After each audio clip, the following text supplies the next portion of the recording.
And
welcome everyone to another exciting adventure on the energy that surrounds us. I'm your host Michael, and tonight I am blessed to have a returning guest on, and his story is so amazing. I am so grateful that he is back on to share more information with us so that we can delve even deeper into this topic. And so I am going to turn it over to my guest, the one, the only, Afterlife experience extraordinaire, Regan Forston. Thank you, Michael. I love your intro. Is that new? Or was that, have you had that for a while? I love that intro. That is actually my fourth season intro. So Yeah, no, it's looking good. You know, I thought I should be wearing like a spacesuit or something, though. And here we are. I'm just sitting in my house. Okay, so when you think of a question, just interrupt me anytime, Michael, okay? Because I could go for hours and hours and hours on this topic. It's there's so much to it, and I'm glad. Thank you for having me back on again, because I always love having the chance to make people aware of this amazing discovered process now that changes everything. It is so crazy, and it's right in step and right on time with all of the changes we can all feel that's beginning to happen in this world right now. In a sense, so many people are worried. So many people, there's a lot of people afraid, and there's a lot of people that are rejoicing because they can feel that the old ways of doing things in the world are crumbling down, you know. And I get it from so much work from having my clients in heaven on the other side, that what's happening right now is, in a sense, it's what was predicted in the Bible, only it's happening on many, many levels, mostly metaphysical, and some in the physical here, you know, with earthquakes and change, you know, things and wars and all that kind of thing. But it seems like, from what I get from a lot of very highly spiritually knowledgeable people, that we're heading right in, we're down at the bottom and heading upward in a new spiral of a new cycle, a new era, heading towards peace. And, you know, where it's more, I'd say more heaven-like as we're beginning on earth. And we've been through this cycle before, but it's so many thousands of years between cycles. So, you know, we can't have the new kind of come in until the old gets kind of broken down so we can rebuild everything better, you know. Just to give a little background here. Yeah. Yeah, people, is that I work, one of the about 200, we have about 265 now, I think. I keep saying 250, but we've trained more facilitators. And the Michael Newton Institute, one I'm which one of their facilitators, we now have about 260 trained facilitators working in 45 countries all over the world. And we found a way to have our clients get into a super deep state of relaxation. People would call it trance or whatever. It's more easy than people think. Matter of fact, it's about 90% successful the first time someone tries this. Something that we didn't know was possible until we accidentally discovered it. What it does is it allows people to transcend this world and visit the afterlife. Um, I jokingly say it's like having a near-death experience without the death part. In other words, this is a scientifically structured way, drug-free way, easy process that allows people to discover what lies beyond. So there's all the talk, the aliens are coming, the changes are coming on everything in the world right now. This goes behind everything so that people can see, go back to source in a way and look at it from there and look down and see everything that's happening in the world. Nothing to fear. We've done about, we're heading towards 90,000. I always say 80 now because I know that's for sure, but we're doing more sessions all the time. So pretty soon we'll be at 90,000 people that we've had have this amazing experience. I've been 3 times myself. My wife's been 2 times. And what I want to do today, to be more specific, Michael, is I call it the 7 stations that we've discovered on the other side. And I'll go through them one by one to talk a little bit about them. But we're researching, so we keep pushing the boundaries of, what can we do? What can we find out? How much will they let us know there on the other side? So in a session, what happens for people that are listening, if they want to have a session, I send them homework. And in the homework, they'll do 3 things. Everybody has questions that if they could be in heaven or in the afterlife, wow, everybody's got questions they want to ask about their life. Why were they born? Why is the world the way it is? Some people want to talk directly to Jesus or Buddha or Muhammad. And anybody that's ever lived on earth before, you can talk to over there. Even if they're reincarnated and they're somebody else in a body form here, there's always the higher self of each of you. Have a higher self over there. I got to meet my higher self over there. We all have higher selves, and that part is always in the afterlife. So in sessions, I just had someone talk to Tesla. I had someone, well, of course, people talk to Jesus and Buddha and that. I had 2 people come to me, which I'll mention when we get to what we call the place of higher learning over there, where they have classrooms and things that teach every imaginable thing you can imagine to inspire people for the arts. I even had a person recently that in a meeting found themselves in a classroom where they were teaching her how to be a better supervisor manager, because she had like 40 people under her, and they taught her how to be the best kind of manager where you could come from the heart and get things done and be direct and be professional, but do it in a very loving way. And it was some very good advice that they gave her that way. A lot of CEOs could benefit from having that experience, you know. But anyway, so when people have a list of questions, they write a list of people they want to talk to over there. For instance, you can talk to people that have passed on.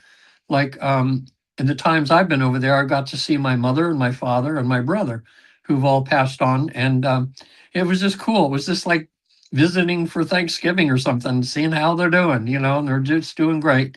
Only my mom looks like she looks like she's in her 40s instead of 94 when she passed on. She always shows to me as that young, vibrant woman that she was, that when I was a kid, they're just mom and dad. So I have an interesting question about this, and that is, you talk about going back and meeting your relatives that have passed and are on the other side, or their higher self is there. Mm-hmm. How far back in people's genealogy have you been able to go? Like, if Oh, I wanted to talk to, say, someone in BC and be like, what do you have for me? Yeah, Is that possible? yeah, yeah, I would say so because most of the people, what I do is, once they give me a list of people they want to talk to, which is usually, husbands, wives, siblings, children, grandparents, aunts, uncles, co-workers, lovers, uh, people that are currently in your life's play. Most people want to find out that first because that's dealing with their life now.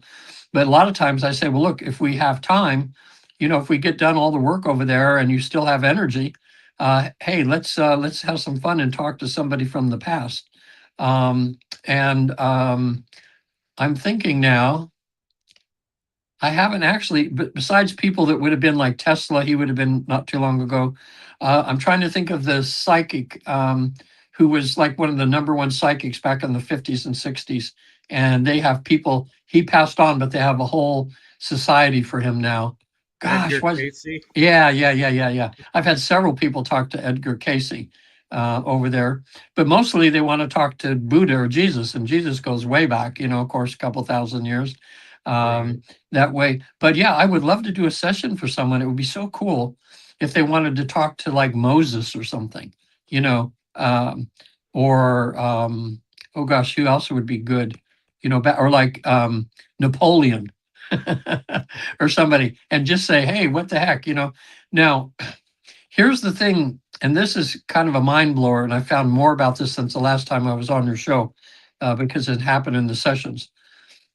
We're finding out on the other side now, there's no time and space, and everything is now. It's like all the lives that we've lived or ever will live, we're experiencing them like, in a timeline, but actually they're all going on at the same time.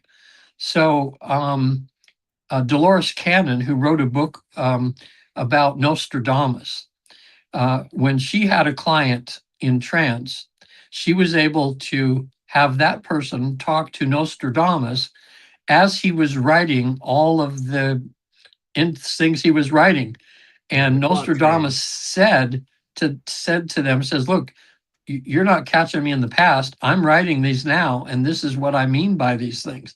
So it's a good book to read about Dolores Cannon. She makes clear a lot of his predictions, about, because his writings are so convoluted and so how I say, it's almost like they're in code or something. It's hard to, because he was seeing things from when he lived, and explaining things that the world had never seen before. So that came out, sometimes you have to kind of put the pieces together.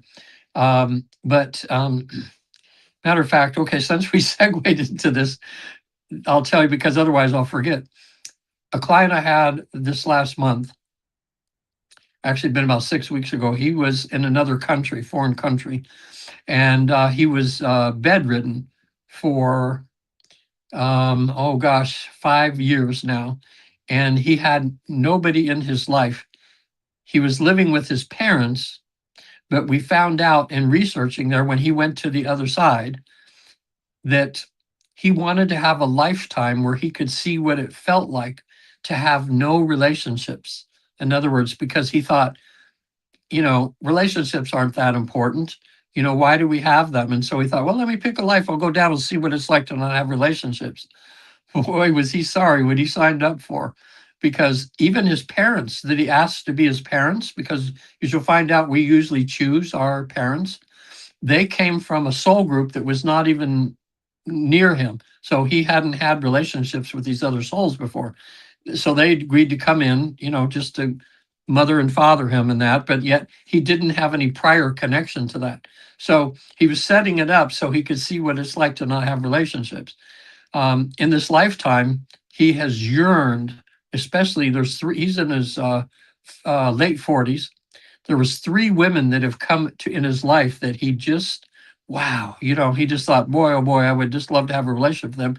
But all 3 of them were already taken.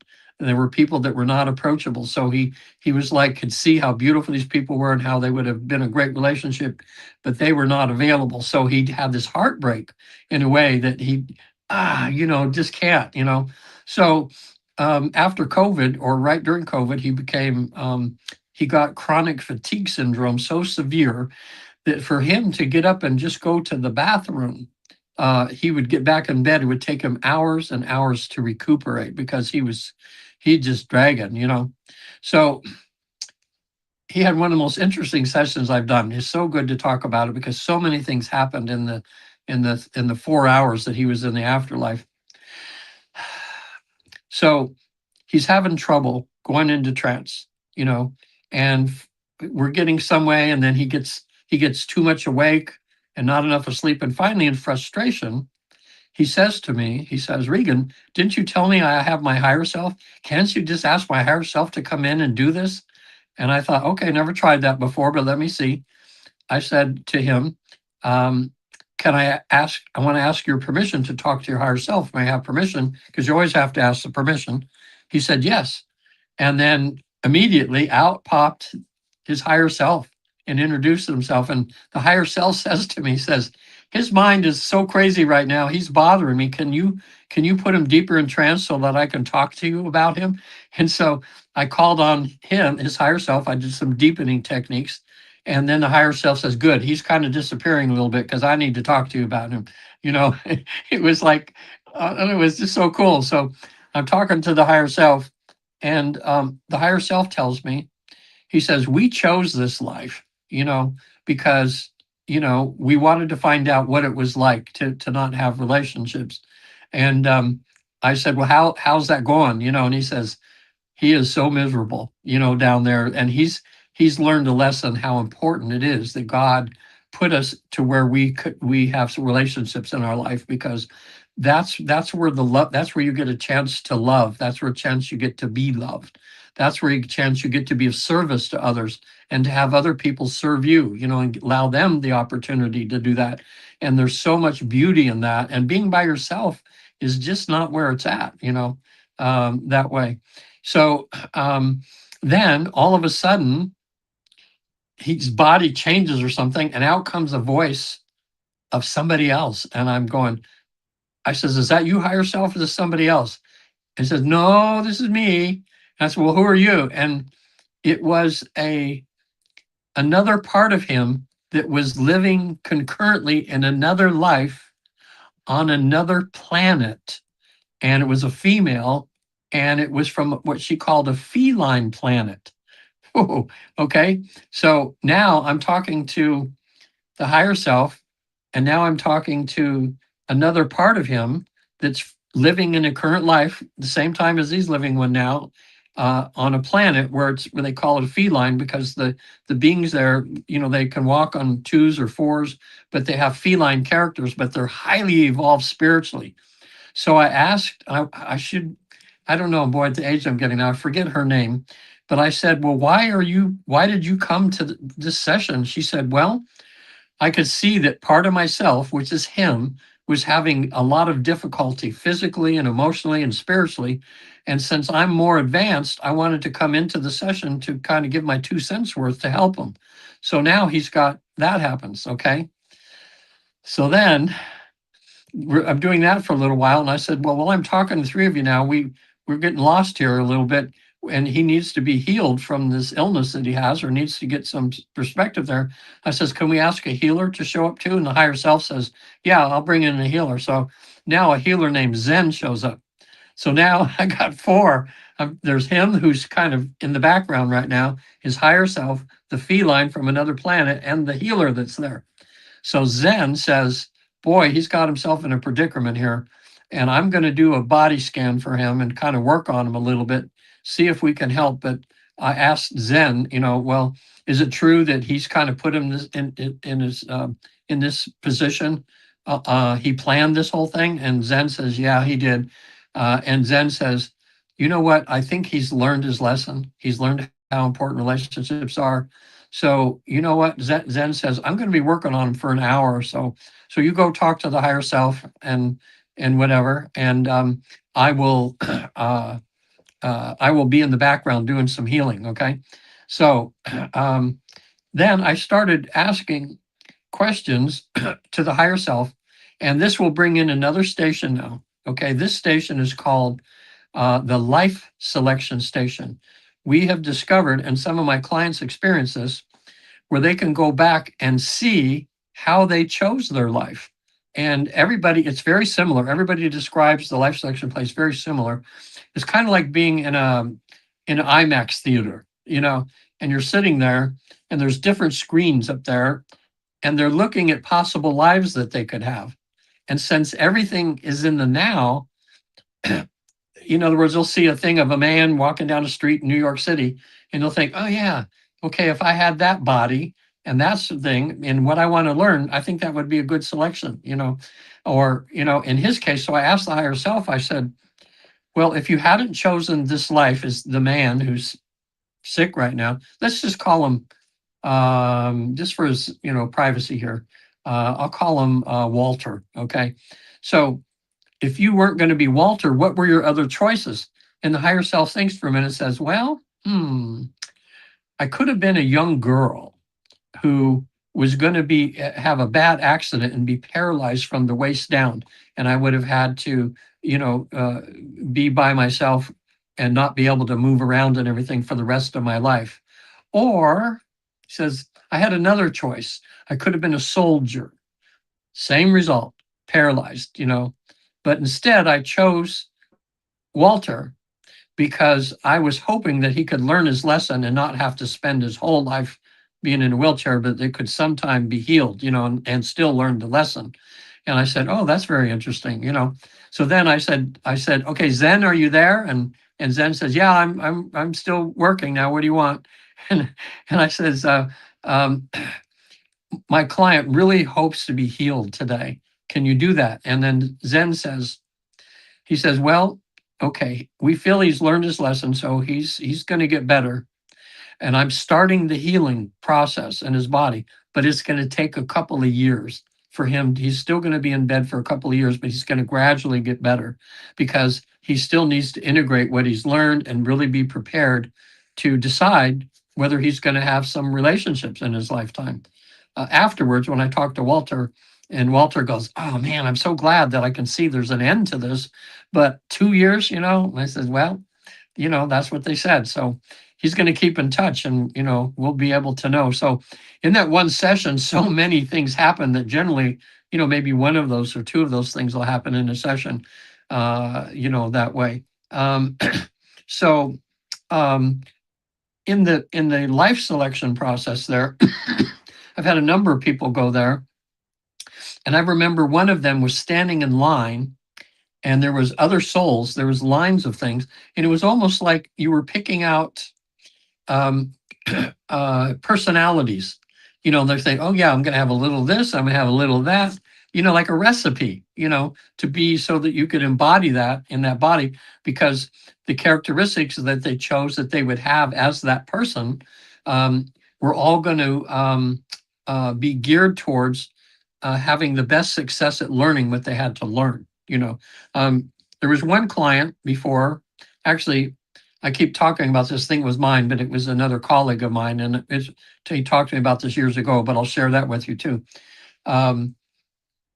This client wanted to be a writer, so he picked a lifetime, one of his lifetimes where his family would be rich. He wouldn't have to work. He could just live off of mom and dad, and he came down in that body, but he got sidetracked, all that money and stuff. He got into sex and drugs and he just couldn't, and never became a writer because he just could do anything he wanted to do.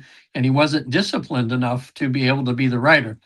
So that didn't work on that lifetime. So when he went back, he says, okay, I need a lifetime where I'm going to be kind of forced to do this writing that I need to write.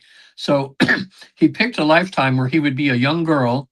And at a certain time in that lifetime, he would fall out of a horse-drawn buggy and be injured enough to where he would spend the rest of his life in bed and be able to write. And that's exactly what happened in that lifetime. And we couldn't, as much as we tried to get his name right and see if we could look up some books that were written by him or by her, actually, because it was going to be a woman writer. But he said in that lifetime, he was successful. He was able to deep in and learn so much about about soul, about people, about how things go through writing. So it's interesting how souls and how we choose the lives that we want to live. Most of us have like a contract in a sense to come down and experience different things. Most of the time, it's very simple. Like I can imagine when Gandhi was, not born yet, and he said, "Well, I'm going to go down and be Gandhi, and I'm going to change the world," or Martin Luther King. Imagine that, choosing that lifetime. Wow, But most of us, when we discover over there, because the list of questions you ask, the main question is, what's my mission? What's my purpose in life? What am I supposed to be doing? Okay. And they'll clarify that for you. Most people find out that they're right in the middle of their mission, but it hasn't been really crystal clear, that this is what their mission is. But now they go, oh yeah, now I can really get into my work and my mission. And I'll, and sometimes they go, well, that's all that I come down here to do. And this one woman says, she said, well, I came down and my whole goal was to practice being patient. Okay, in her life. So she picked a lifetime where she would have a lot of kids, a lot of things. She was having to learn to be patient in her life. So I said, well, how long is this process of learning to be patient? She says, well, I've been coming into a lot of lifetimes, about 500 years, you know. So that shows you how difficult it is sometimes for us to learn to be perfectly patient, in other words, to be godlike in our patience in a way. And I don't know if we ever, get there, but we keep, learning little by little by little, that And, way. and I'm kind of interested in your thoughts of, when we, are learning about contracts or lessons that we, pick to learn.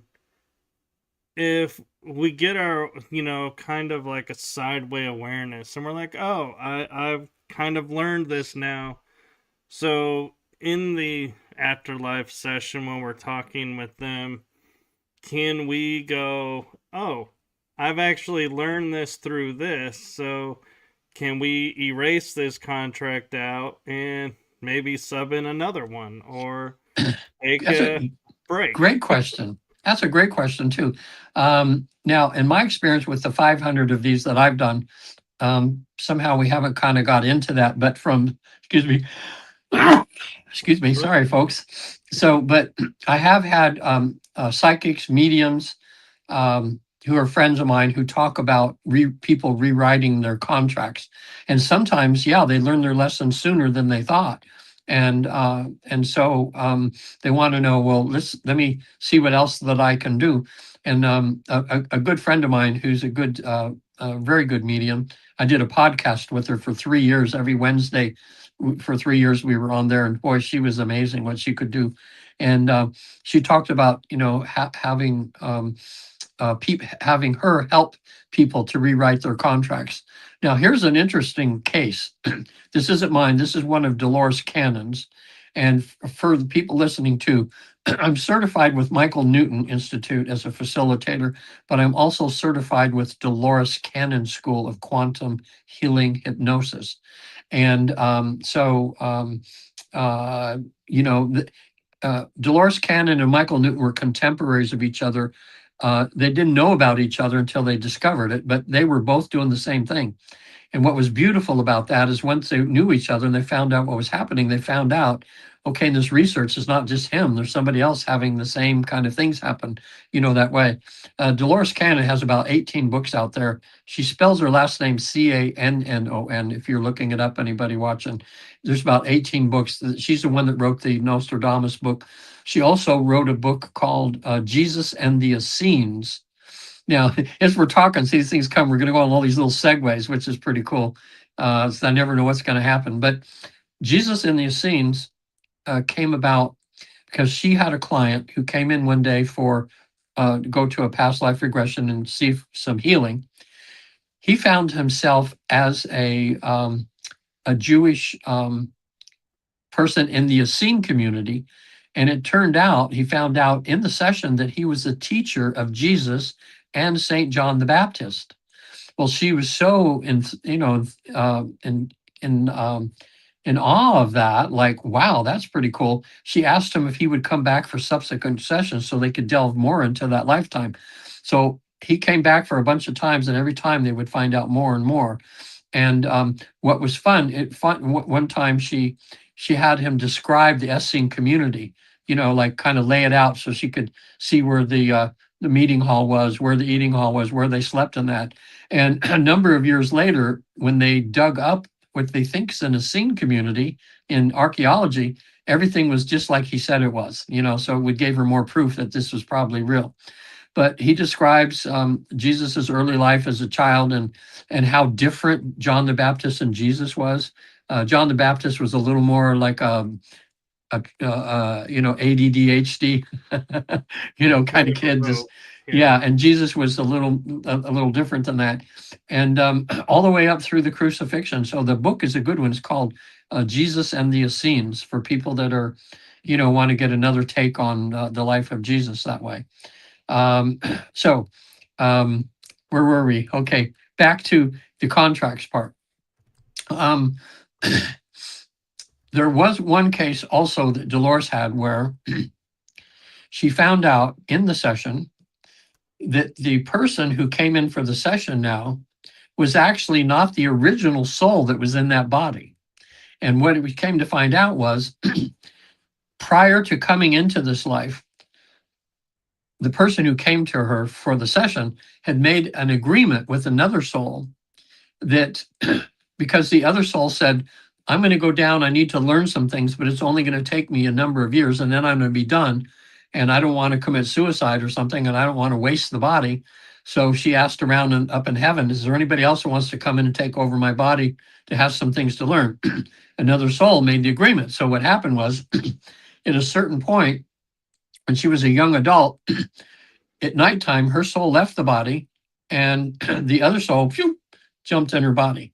Now that raises a whole ton of questions, which I don't know that, how that worked out. The therapist would probably know more information, but it just shows how souls can, come and go, from the body, and that they didn't want to waste, a perfectly good body, and another soul could make use of that to learn something.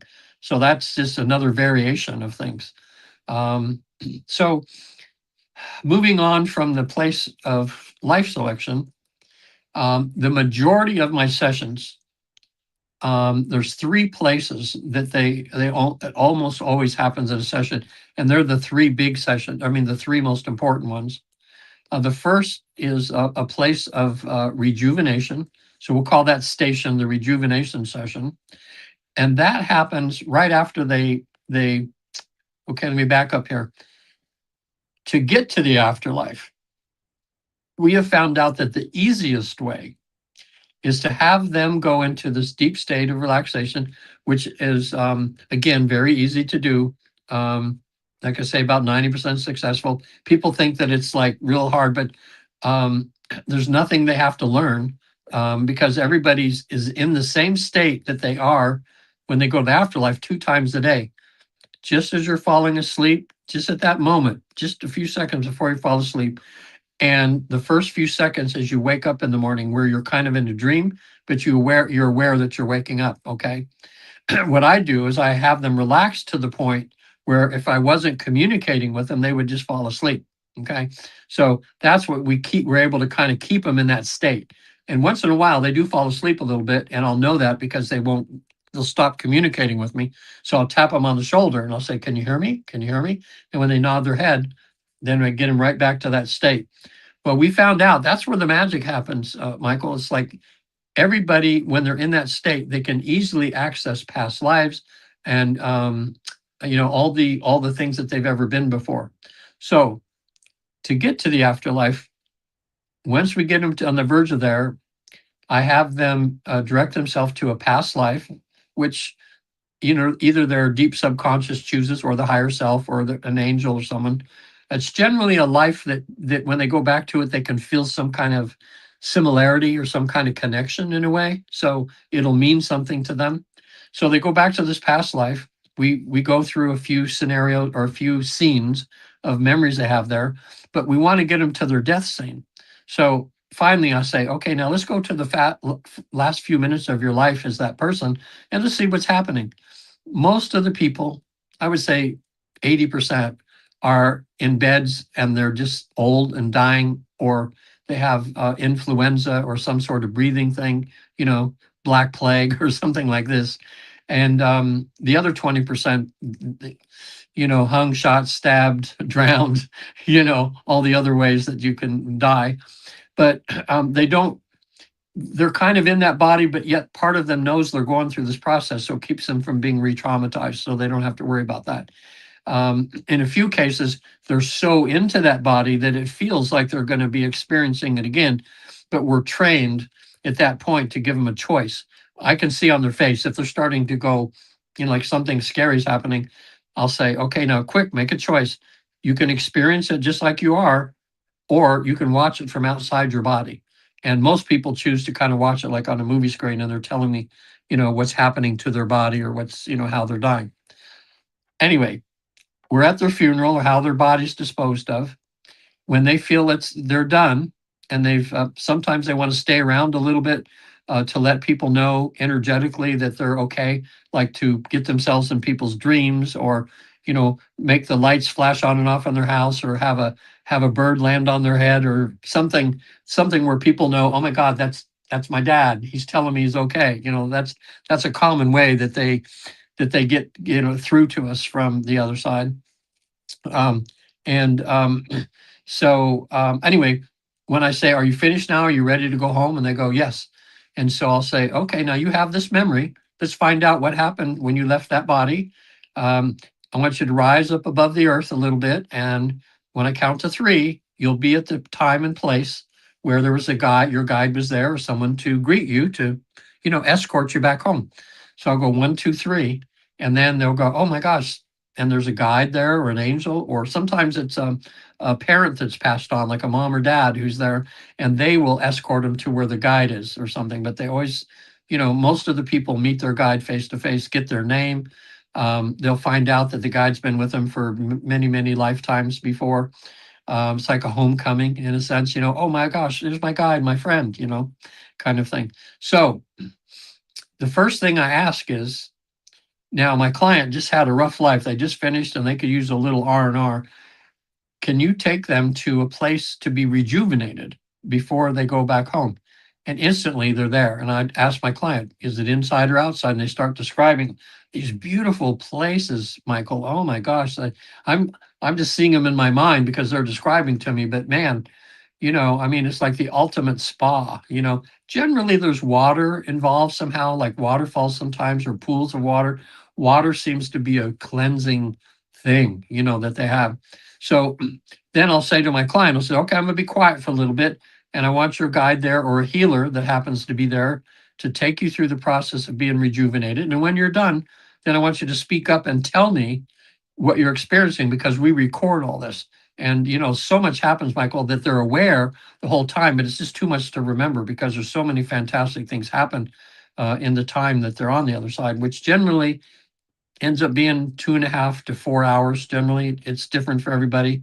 Some people have a lot more they have to get done over there, but usually 2.5 to 4 hours on an average on the other side, in the hypnosis part anyway. So then in this place of rejuvenation, and now I'm getting a thought here that I should mention this. I can't tell you how many healings have happened, emotional healings, from people that come to me that have a lot of trauma in their lifetime. I'm surprised, Michael, how many of us have experienced in our lifetime some sort of trauma, and we have from either, I call it little PTSD or big PTSD. Some people it's just something, maybe they were in an accident or something at some point in their life that caused trauma, and they still can't get in an automobile, or when they think of it, they still cry because it was so traumatic, or they almost died. Other people have horrific. Oh man, Michael. I mean, if I'm in a mall sometimes and I'm just watching people watching, and I'm just seeing all these people walking by, and knowing that a whole bunch of those people are holding in a lot of trauma that they've had in their life sometime that's never been dealt with before. Okay. So I'll give you an example. Since the last time I was here, I think I don't think I mentioned, if I speak something that I mentioned last time, mention that I already told you that, and I'll switch to something else. But it was so impactful for me to see what the possibilities are of having these sessions. Okay, so this woman came to me, and there were 7 times in her lifetime when she had been violated, okay, physically or sexually, okay, at different times in her life, beginning when she was 5 years old until now she's in her 60s. She was in the military at some point, and a few times happened there, okay, which were very serious. So we're at the place of rejuvenation, and the healer's there to have her go through this process. And I said, hey, let's find out if we can do something here. I said, is it possible for the other 7 hers who were abused to show up for healing? And the healer said yes. And immediately I says, are your other 7 selves there? She goes, yes, they're all here. So she was seeing her 5-year-old self and her teen self and her military self and all this. And when you're in that state, you don't question it. It's just real because it's natural over there, Michael. So they're all there, and it was so beautiful. I says, now you guys need some healing, and you're the oldest now. You're the one that has the wisdom. Okay, so I want you to be the mother to yourself, to these other 7 selves of yours, and go through the process of trying to heal those parts of yourself. Okay, and so I said, I'm gonna be quiet for a while and just enjoy. Tell me when you're done. So about 10 minutes later, I just checked in. I says, can you tell me what's going on? She says, yeah, we're all in this beautiful pool, this healing pool. It's like, she says, we're all circled in this pool, all holding on to each other and all just feeling ourselves just being healed. And we're talking like we're sisters, and stuff. And she's saying, well, just wait till you get older. You're going to go through this. It's going to be good. But anyway, after that, after the session, my client was just telling me like she felt like a tank was lifted off to her, all this emotion she'd been carrying, for all these times when she'd been abused and hurt in her lifetime. And I've had that happen over and over again, especially most of the time it's someone at 5 or 6 or 7 or 8 when they're just little kids and they've had abuse or something, and they're able to take that younger part of themselves into a place of healing that way. One of my clients, it was about some violence that had happened to her. She goes in the place of rejuvenation. It was very serious. This incident she went through, it was way up there on the scale of 1 to 10. It was really bad. So I thought, let's see if we can push this a little further. So when she came out of the place of rejuvenation, I said, ask your guide there if you can do some additional really deep healing that you really, really need. And the guide says, yes. All of a sudden she's in a cave. Okay. And it's like a cocoon or something. She's very comfortable. He says, it's like I'm really healing. It's very great inside here in the cave. And all of a sudden she's looking at her arms and hands, and like blackness, steam is just coming out of her body. And it was all of that pain, all of that, all of the PTSD she had. And it was shooting outside, going out the cave, the entrance to the cave. So when she says, well, I feel so much better now. I says, okay, let's go out to the cave and talk to your guide. So she walks out. The guide is standing there smiling. Actually, it was a female angel, I believe. And there was an emblem around the angel, and it had a see-through like heart, and it was filled with all of that blackness that came out of her. And she goes, "Oh, I don't want my guide to take on all of my sickness there." And the guide says, "No, it's encased in here. It's safe." So it was it was just a beautiful way of her seeing how loved she was, how they want to heal you on the other side, how that angel that had all of that blackness that came from her encased it in her heart. And she says, now I want you to wear this because you're totally safe. It won't hurt you anymore. But it represents, your badge of honor, what you've gone through to become the person that you are. Wow. I thought, man, I'm so glad we just pushed it and wanted to go one step further because, that's what I enjoy in these sessions is finding ways of having things happen that we haven't done before. And there's endless ways. I'm just keep finding more and more ways. And it's so neat. So that's the place of rejuvenation that people get to go through. I've had some people, they're there and there's like a waterfall, and they are instructed to put themselves under the waterfall, so they're there. And I said, "Is it water?" And they go, "No, it's light. It's like a waterfall of light with all the rainbow colors just coming through them, purifying, cleansing, cleaning their body." And sometimes they'll say, "No, it feels like it's wet, but yet it's light." There's different feelings for people that way. So a lot of things can be done at that place. Now, once we're done, yes. I have a question before we leave the rejuvenation center, and it's something that I kind of have a curiosity in the back of my mind. Like, we go through life and we get injuries where we have like metal or something in our body, or alternate forms of, prosthetics, so to speak, or a surgery done so we're no longer able to do this. But in doing the work and talking with ourselves and going through this rejuvenation, can all of that be altered? And I'm not saying like you wake up with a new leg, Oh, instead I'd of a love to answer prosthetic, that. but I'm more referring to is, let's say, someone, because of a trauma that happened to them, no longer can have kids. Well, they cleared that out. Yeah. Now, can the body regenerate itself and go, hey, you know what? If you want to have kids, it's now on the Now table. possible.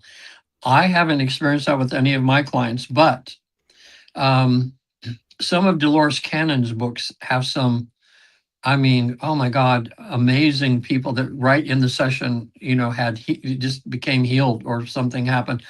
Um, in the last 4 or 5 years that I've incorporated, because what I do is I blend the QHHT, which is Dolores Cannon School, I blend it with the Michael Newton one. And that's when, now actually, since I talked to you last time, I have switched from having the healer for physical things show up at the council, and I've been having him show up at this place of rejuvenation because it seems more appropriate. So, for instance, someone gets their emotional things kind of taken care of, but now we have some physical issues to take care of. So I will ask then my client, I'll say, "Can I have permission to talk to your higher self?" So the higher self comes out when they give me permission, and I say, "Now, higher self, I know that you have the ability to do a body scan and do some healing. Would you like to do that, or would you like to have a healer? Would you furnish a healer for us to come?" Most of the time, the higher self says, "I'll bring in a healer." And then and a few seconds later, I say to my client, "What's the healer look like?" And they'll describe, sometimes it's a ball of beautiful energy and they just know it's another being. And sometimes they look just like you and I, I mean, just people, that way. We'll get their name. First thing that we do, I'll say, "Well, we have a list of things here we want to address that my client has."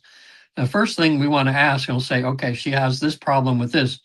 Can you tell her why she has the illness?" That's the biggest thing that happens generally, and almost always happens, where people find out, in a sense, how they've made themselves sick. Okay. Most of the time, our illnesses and things are caused from us being imperfect human beings. Um, we still hold hatred in our heart. We're not forgiving people that we need to forgive. The biggest thing that causes people's illness, of all the things, is not enough self love. They'll say the client needs to really work on that. They need to realize that they're an immortal being. They're perfectly imperfect in God's eyes. And it doesn't matter what kind of things they've screwed up in their life or what they've done, that they're beautiful souls, and they need to look in the mirror and be able to tell themselves that, "I love you, you're perfectly imperfect." And they're saying a lot of the times they'll give them a formula for healing themselves. It usually has to do with more self-love. Maybe there's somebody that they hate. They says, "Okay, it's up to you. You can go on ways and try to learn to do your best to forgive those people and to forgive them, and get that hate out of your aura, in a sense, and that'll happen." So sometimes they'll give the clients a formula for how they can get better, and reverse it. And usually they'll say, the healer will say, "Okay, I'm going into the body,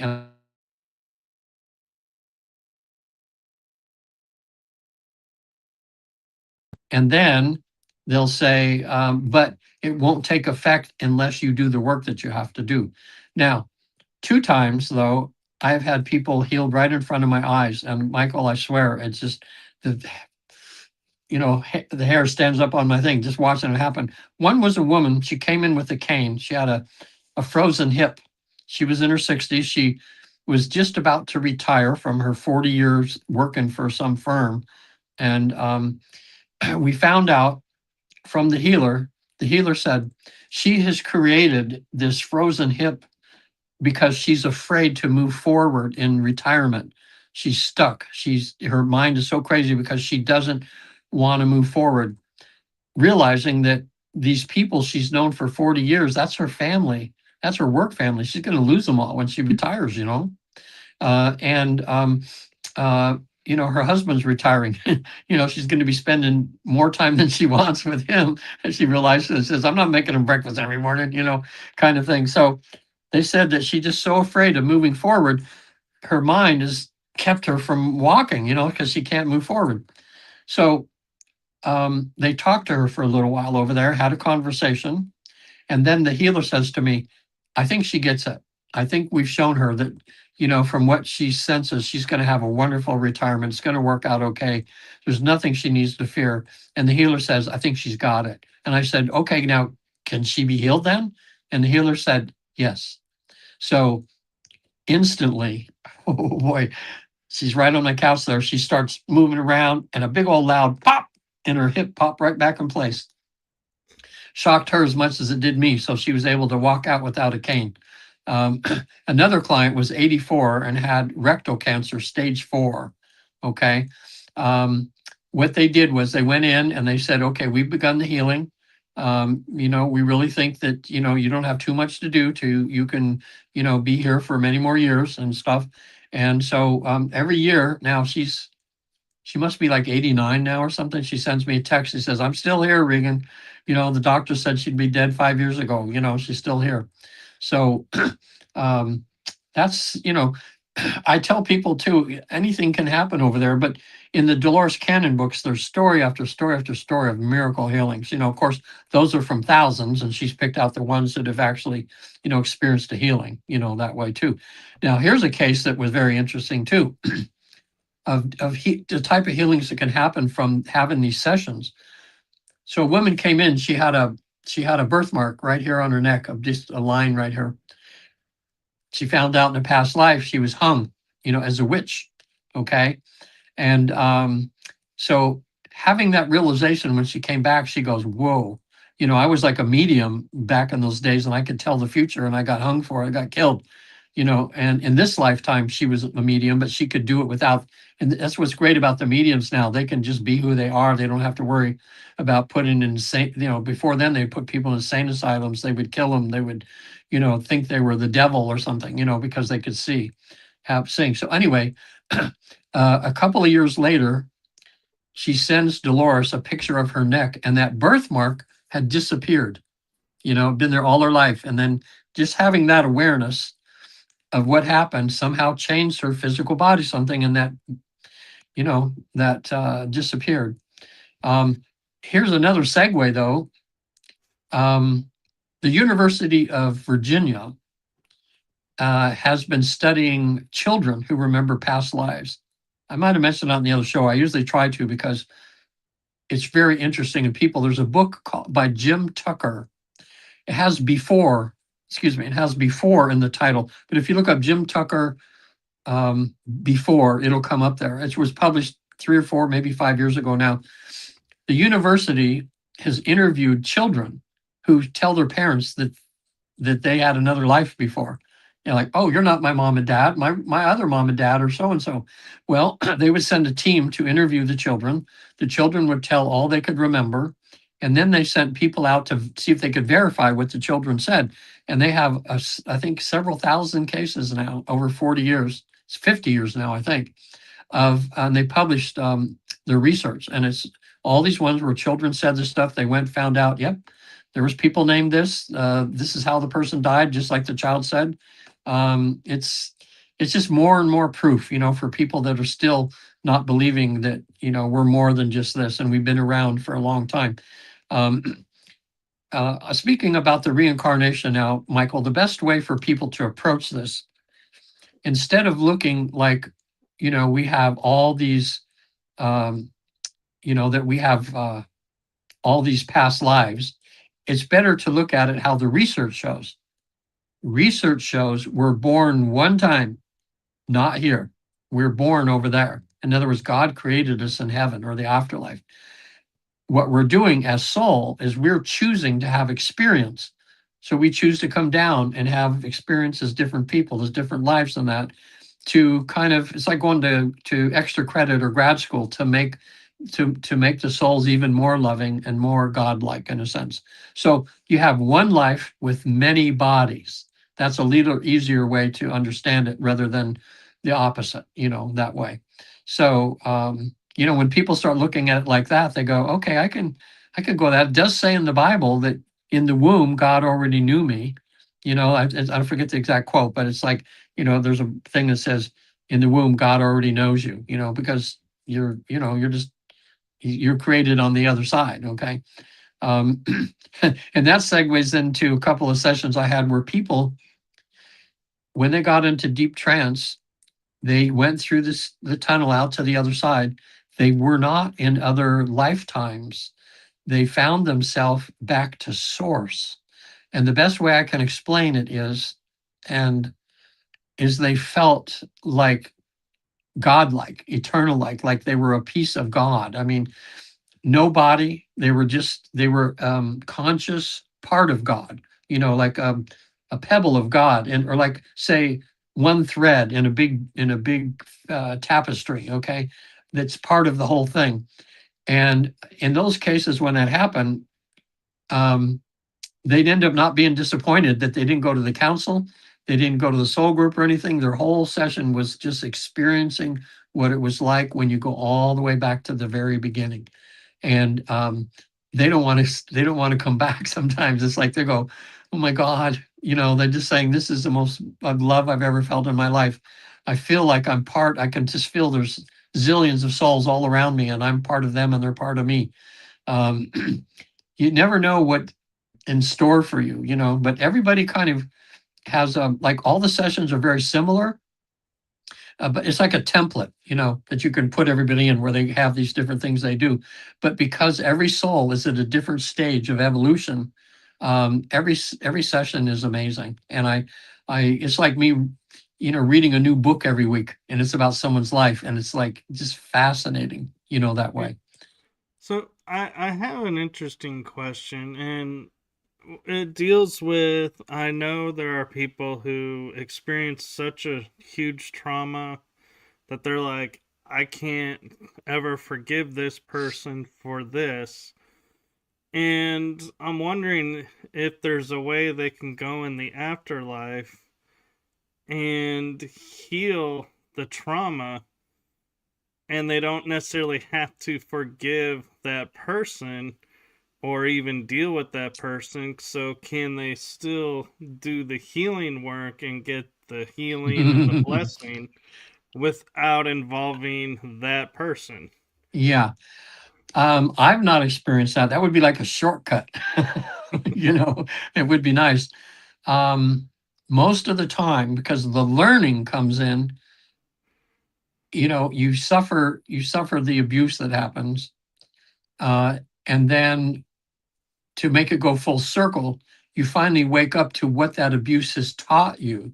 Now, you're never, in a sense, forgiving the act that person did. When you forgive someone, you're not saying, "Oh, it was okay for them to do that to me," in a way.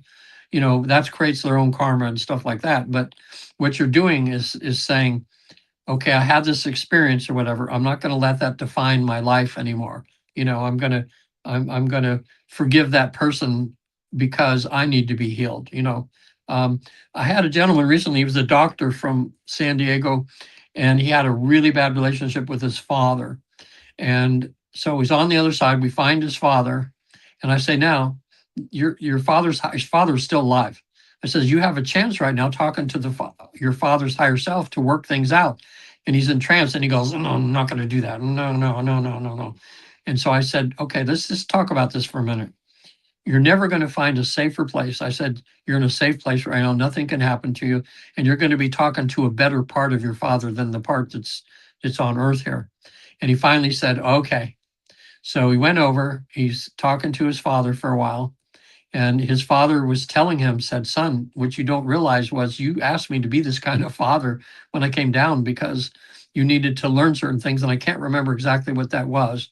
But afterwards, when we were talking, he realized, wow, you know what? I have become a better person because of that abuse I went through, because that caused me to do certain things in my lifetime where I ended up having more compassion towards people and more patient towards people, because when I realized, how difficult this was. And there was a few other lessons in there, and I'm sorry I don't remember those right now, all these things going on. But then I said, now, can you forgive your father? You're right there with him now. Or can you begin to? And the most he could do was, he says, I will begin. And I says, okay, ask your father if you can do a handshake saying you're both going to work on it. Both going to work on improving your relationship from this time out and letting bygones be bygones. And so hopefully by the time your dad passes that you will have been through this process. And that's what they're doing right now. So he's slowly back in the physical world now, and having his father enter his life and beginning. He said it's a process. It's not. I told him. He says, gosh, there's still times, man, when I just, and that. But I'm learning, getting there. So he's a work in progress. So, but that's a good question, And I'm not saying that it can't happen. There might be cases when that happens, but I've not experienced that before. Yeah. Boy, our I only lives. ask because I know there are some people who are like, yeah, I don't think I could ever be healed from this because I don't want to do this. And so I was thinking if they could hear there is a way around that, then more people may go, oh, well, then let me start this healing process. And, Yeah. Well, you they should know, have a session. Yeah, if they had a session with me, Michael, we could because when I get them into trance and get them away from their physical mind and away to their deeper self, okay, they're more able to see things from a higher perspective, and they can see the possibilities that can happen. So just like this doctor I was talking to you about, it would be a great way. It would be a great way to uh, to begin the process of doing that. Um, so anyway, so yeah, I would say that they could do that. One session I had too was with a woman who had a father who was he wasn't physically or sexually or anything abusive to her, but he never ever held her. He never told her once that he loved her. He was just always there, and he was very strict, like a sergeant. Do this, do that all the time. And so she was always wanting to feel that something from her father, but she never did. She was beginning, and she was in her 60s.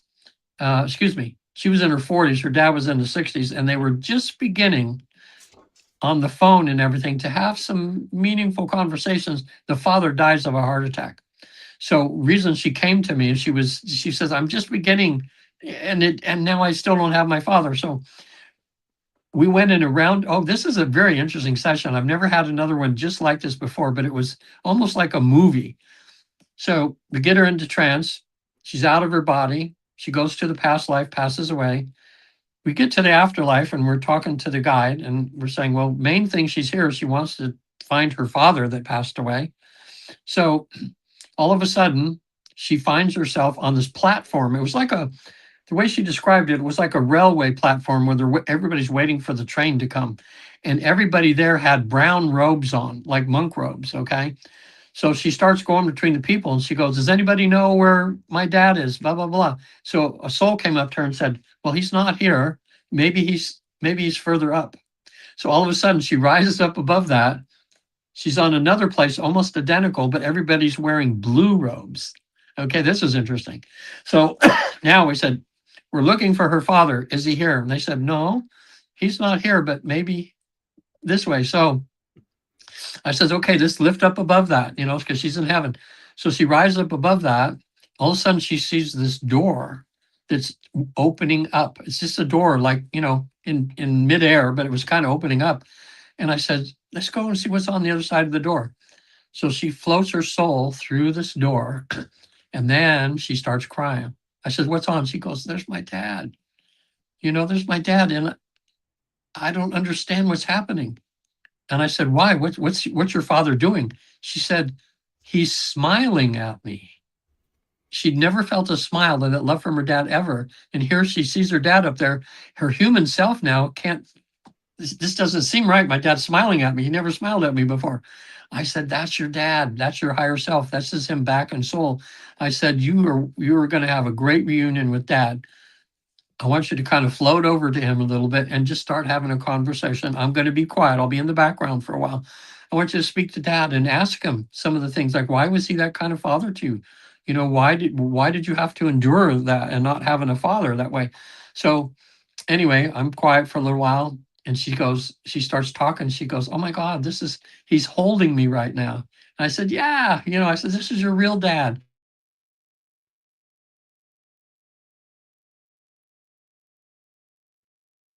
Your audio cut out, Regan. Oh, sorry about that. Are we back now? You're back. Okay. So he says to her again, he says, daughter, you told me when you picked me to be your father, and you told me that you wanted me to be the kind of father that would be alienated from you because you wanted to learn in this lifetime how to set boundaries. You wanted to learn to be a strong woman because you other relations you've had in other lifetimes, you've been so codependent on everybody. You wanted to come down and learn to be, your own boss and learn to do this. We're talking about it after the session, and she says, I've become that woman. She says, I'm good at setting boundaries. I can do anything on my own. I love my life. I've done good. And she's realizing that wouldn't have happened unless she'd have been alienated from her father that caused her to make certain choices in her life to become a strong woman and everything. So it was so healing in that session. She was smiling on her way out. She goes, oh my God, now when I think of my dad, I'm seeing who I just saw, rather than who he was before. So that's another way and another beautiful story of healing that can happen over there, Michael. Now, how long is your podcast? How long are people listening to this? How long does it go? I usually tend to go an hour and a half, but okay, if we're in the middle of something, I'll push it longer. And I've actually done 2 hours yeah, or a okay. little bit over 2, so don't Well, feel rushed. You got okay, time. good. Yeah, because I'm saying, as you can see, there's and as things happen here, we go on these little segues and these little. I love talking about some of these cases, and I always do it confidentially, because most people don't care. They say, "Oh yeah, I'll tell anybody about it," but I just want to be sure that their privacy is that way. So sometimes I'll change the circumstances slightly, or the country they're in, or something like that. But it's good for other people to hear because when people are hearing these stories, they're thinking right now, people that are listening, and they're thinking about their life. They're thinking about the trauma they might have had or the difficulties or what the heck did I sign up for here? Or they're like, no, that can't be possible. I would have never signed something to come into this life and have to put this up here. But people, time and again, they find out that, this was all, part of the experience.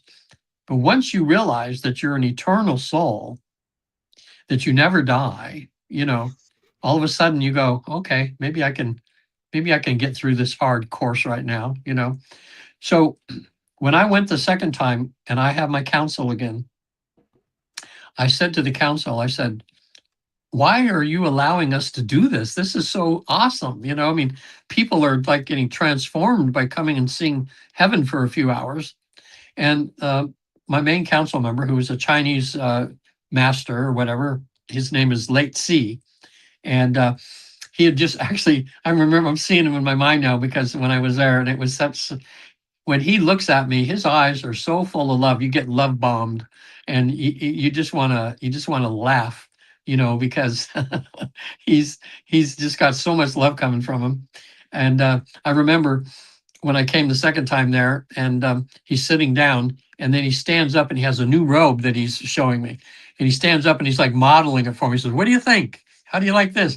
And it was like a Chinese robe that was mostly the back was red, but there were black, and it was all these intricate designs, like artwork that was on him there, you know. And he was just laughing. He was playing with me there or something. So I said, "Let's see." I said, "Why are you allowing us to do this?" And first of all, he says, "We want to thank you, Regan, for bringing people here because, and everybody else in your organization that's doing this, because this is really important for people. Three things we want people to learn in their sessions, three main things. First of all, to prove to people that heaven is real. Second of all, to prove that their life is not a mistake, that they are down in this body and having experience for a reason." Okay. And the third thing is that them to realize that they are never alone. Okay. You always have people from the other side watching over you, guiding you, trying to guide you along the way. Um, there's a spiritual law of non-interference in a sense, in the fact that, you know, they can't, most of the time, it's like until people become aware and open their side spiritually, you're missing about 90% of the intuition of your intuition you're not acting on, because that's where you're getting the soul knowledge that you need to do something and then you don't do it, or you even miss it altogether because you're just not aware. Once people open up, like I've had people write me years later and they'll just talking about how they've become like psychic in a way, because once you open and crack open and the light starts coming in from the other side after these sessions, you're forever shifted onto a better path. And so for some people, these sessions, it just transformed their lives immediately. For most people, it takes them years to slowly integrate little by little everything that they've learned in this one session they go through. But they can constantly feel how they're being molded and shaped.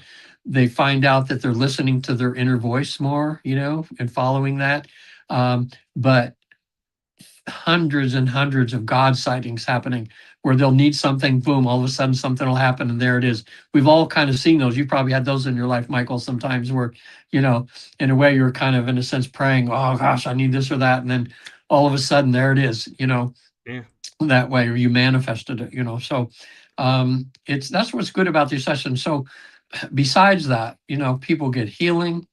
Um, they get to reunite with people. So, you know, people that have passed on, oh boy, and we talk about the, you know, the higher selves of people. I'll get into that in a minute. That's a whole other wonderful kind of thing to do. So all those things are possible. Okay, I guess I should talk about that now. Okay. One of the highlights for people in the session is not only talking to people that passed on, the higher selves of people still alive in their life, even pets. Oh my gosh, people that have had pets that passed on were like their children. They're in grief. So many people are so close to their pets, and that we usually outlive our pets, you know. So at some point you have to, you know, take them to have put down because they're so sick, or they just die. And people are devastated. You know, those are loving souls in those bodies that they're so close to. It's losing somebody important. On the other side, every single time people have requested to talk to their pets that have passed on. I haven't had one where they didn't show up. They always show up. And I love that part of the routine, the thing, because people are crying sometimes. They're just like, "Oh my God, they're jumping all over me," you know, and they're talking to them. Oh my gosh. Recently, I had a woman, she had two pets right now, two dogs. She loves them like her kids. And so I said, "Well, let's talk to them." So they showed up, and you know, and so I said, "Well, ask them how you're being. How are you? Are they love you being their mom? You know, how's their food? You know, they like the food you're treating them." And then the one dog comes up to her and says, "Mom, you're giving him too much attention and not me enough lap time," you know. And she's entranced and she goes, "Oh God, that's so true. I'm just favoring the other one a little bit." So afterwards, you know, she said, "I'm going right home and I'm putting him on my lap," you know, and everything. So that's really good too. So that's, anyway, segued into that. Pets are an important thing for some people in the sessions. So at some point I asked to talk to the higher self. The higher self comes out. Sometimes at the place of rejuvenation, we do this, but more than likely, sometimes it happens at the council and we get their questions answered. And then I say, now that they've got their questions answered about their life, Can I speak directly to your higher self? Higher self comes out, and they'll say, now to the higher self. I said, am I talking to the higher self? Yes. Okay, good, good. And then I'll say, you had a plan, you had a contract to come down and accomplish certain things. Can you tell the lower self right now, which is going to hear this on the recording and hear it now, how's he doing? Is he on track? Or has he kind of slid off the wagon a little bit, needs to get back on? When people listen to the recording, it's hilarious sometimes because the higher self is like reading the riot act. It's like, he's doing pretty good here, but you know what? His diet is horrible. If he's going to take care of that physical body, he needs to change his diet. I mean, and like now, and he's not exercising enough. That he needs to get to the gym, because if he's going to accomplish his mission, he's got to get that body healthy. And people listen to that and they go, oh my gosh, that's my higher self chewing me out. But it's all done in love. It's all done in love and light, that way.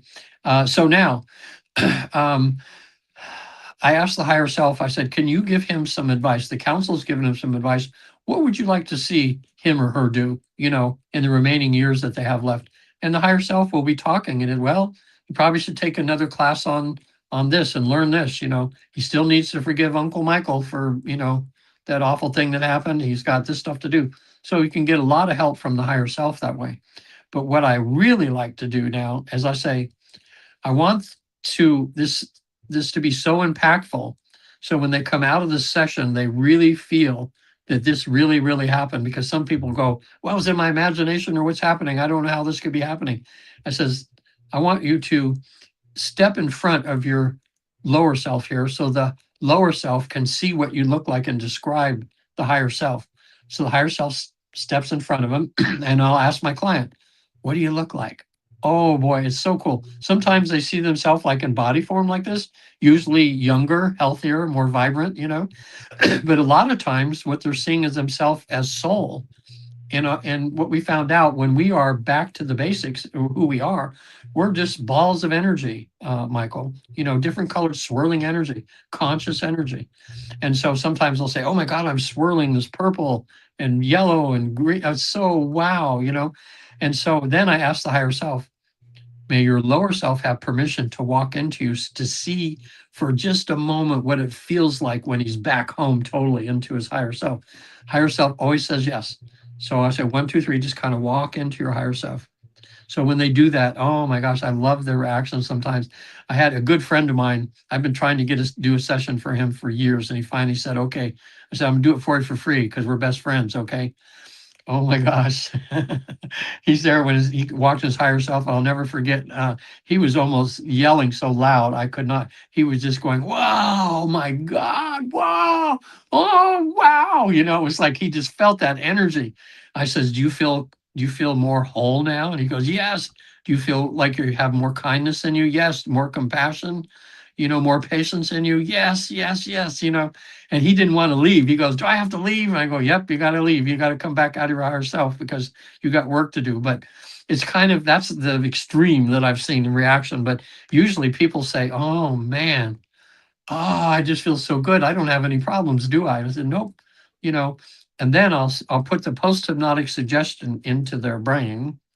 And I'll say, okay, when you come out of this now in the next few weeks and going on and for the rest of your life, when you have a problem that comes up in your life, first of all, because you've had the session, you're going to know that you're not being cursed. This is an opportunity to learn something with that problem you have. So look at it as a learning experience. If you're having difficulties, I want you to close your eyes, remember and put yourself right back in your higher self again, and just stay there in your mind for a little while, and then make a decision, okay? Because you know that when you're coming from your higher self, you're more apt to make the correct decision, to make a more wise decision and a more loving decision. So I'm just hoping me putting that in their, in their consciousness that that's going to happen, So that's something that I've added in the last year. And I thought, hey, why not do that?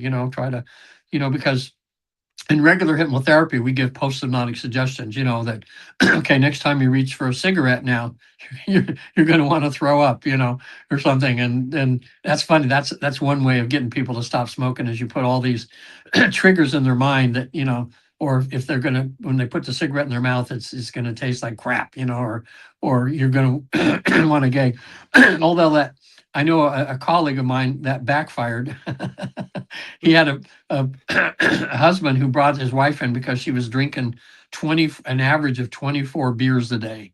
Oh, Okay, wow. that means she's got a beer in her hand all day long. Okay, and he said, I'm going to leave her if she doesn't quit this, and they tried everything else, nothing worked. Maybe hypnosis will work. So after 3 sessions, she's still drinking like crazy.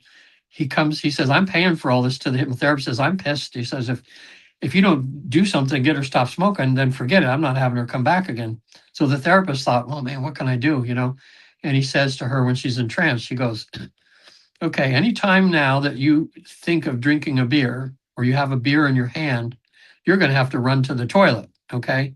3 days later, her husband calls up, says, she's sitting on the toilet all day. So that shows you how powerful suggestions can work and people's mind can be changed. But there, Yeah. he hadn't thought it out, so that's just a humorous way of what can happen. But it shows you how the brain's programmable, that way too. Now, at this Well, point, it too, I should. also though it also Sorry. shows in a way the power of what that means to her is more powerful than you saying you're not gonna want it. There's something about it that's I know. making that more. So yeah, it's Well, interesting. think about it, Michael, too. People that smoke, they know when they put a cigarette in there that they're damaging their body. I mean, it's proven. Everybody knows. You're going to give yourself cancer. You're going to say putting smoke in your lungs and everything. You're probably not going to. Chances are you're not going to live as long as other people. You're going to start developing all the sicknesses. But what do they keep doing it? So that shows too, again, how the mind can be controlled by things sometimes. And so that's why. And hypnosis doesn't work for everybody. Like when people come in to stop smoking, lose weight, I would say for the majority over 3 or 4 or 5 sessions, they're able to conquer it, pretty good.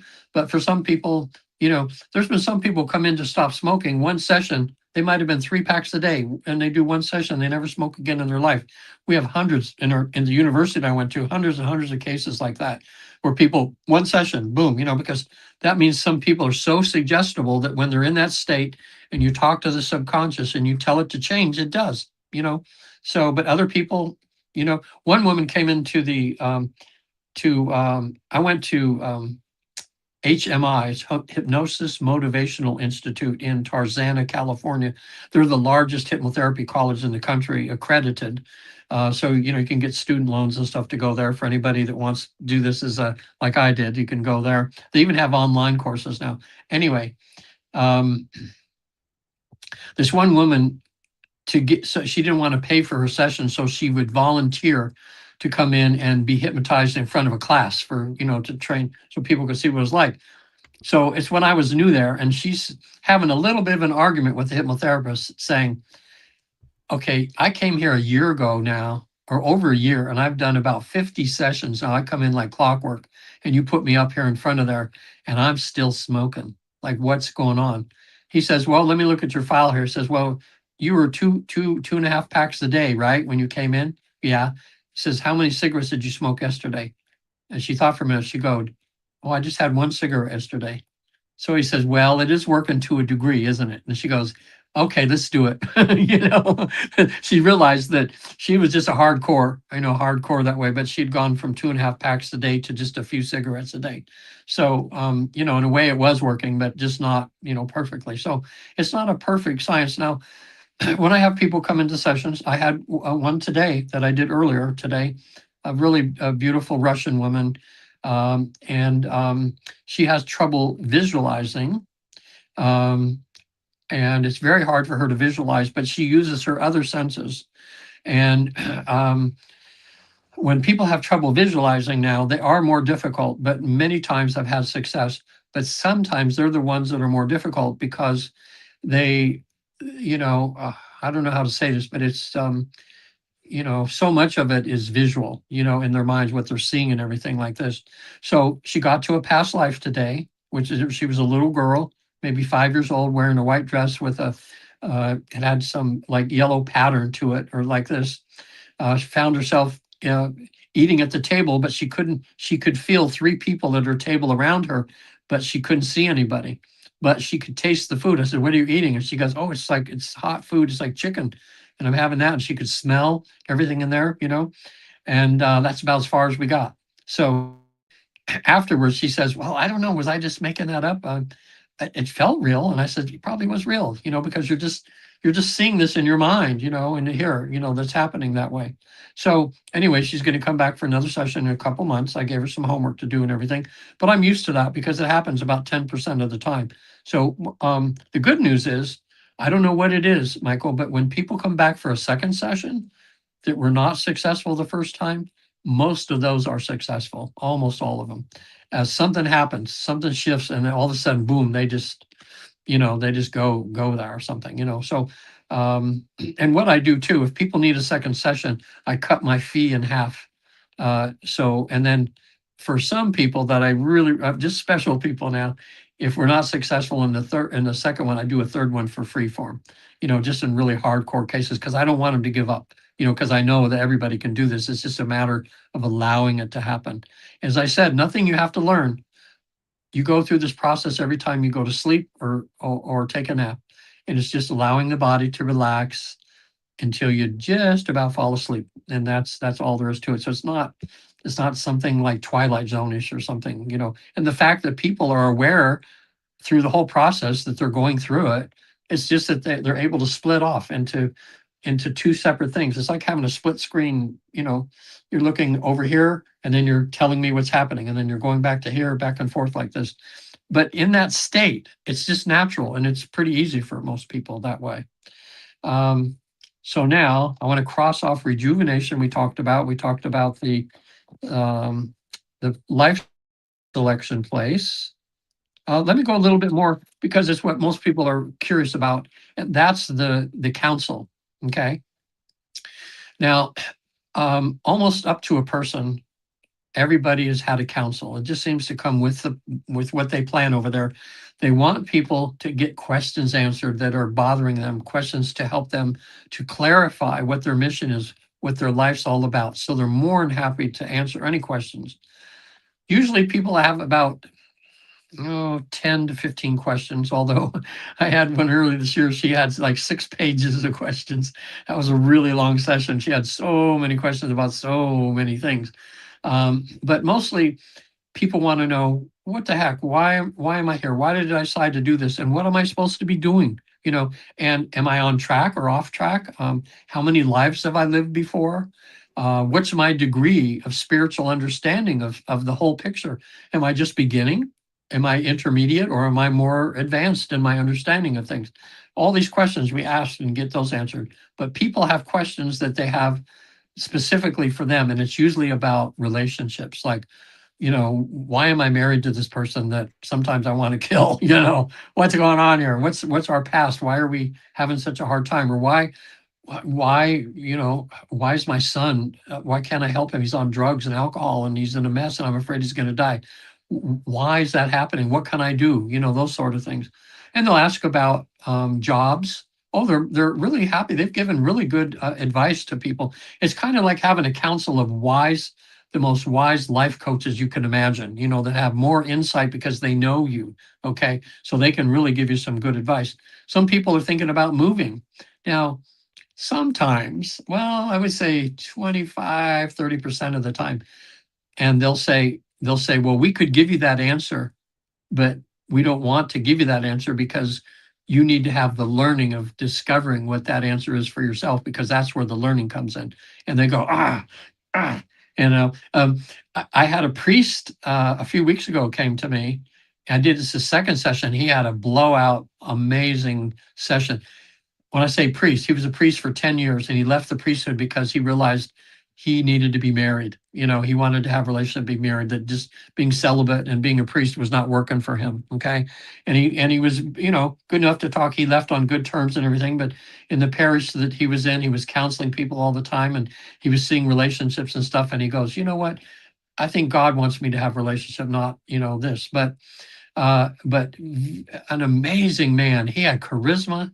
Oh my gosh, it was amazing. And he flew from West Virginia both times. I'm in California for people out there now. Oh, also too, half of my sessions are done on Zoom, with the same success rate as in person.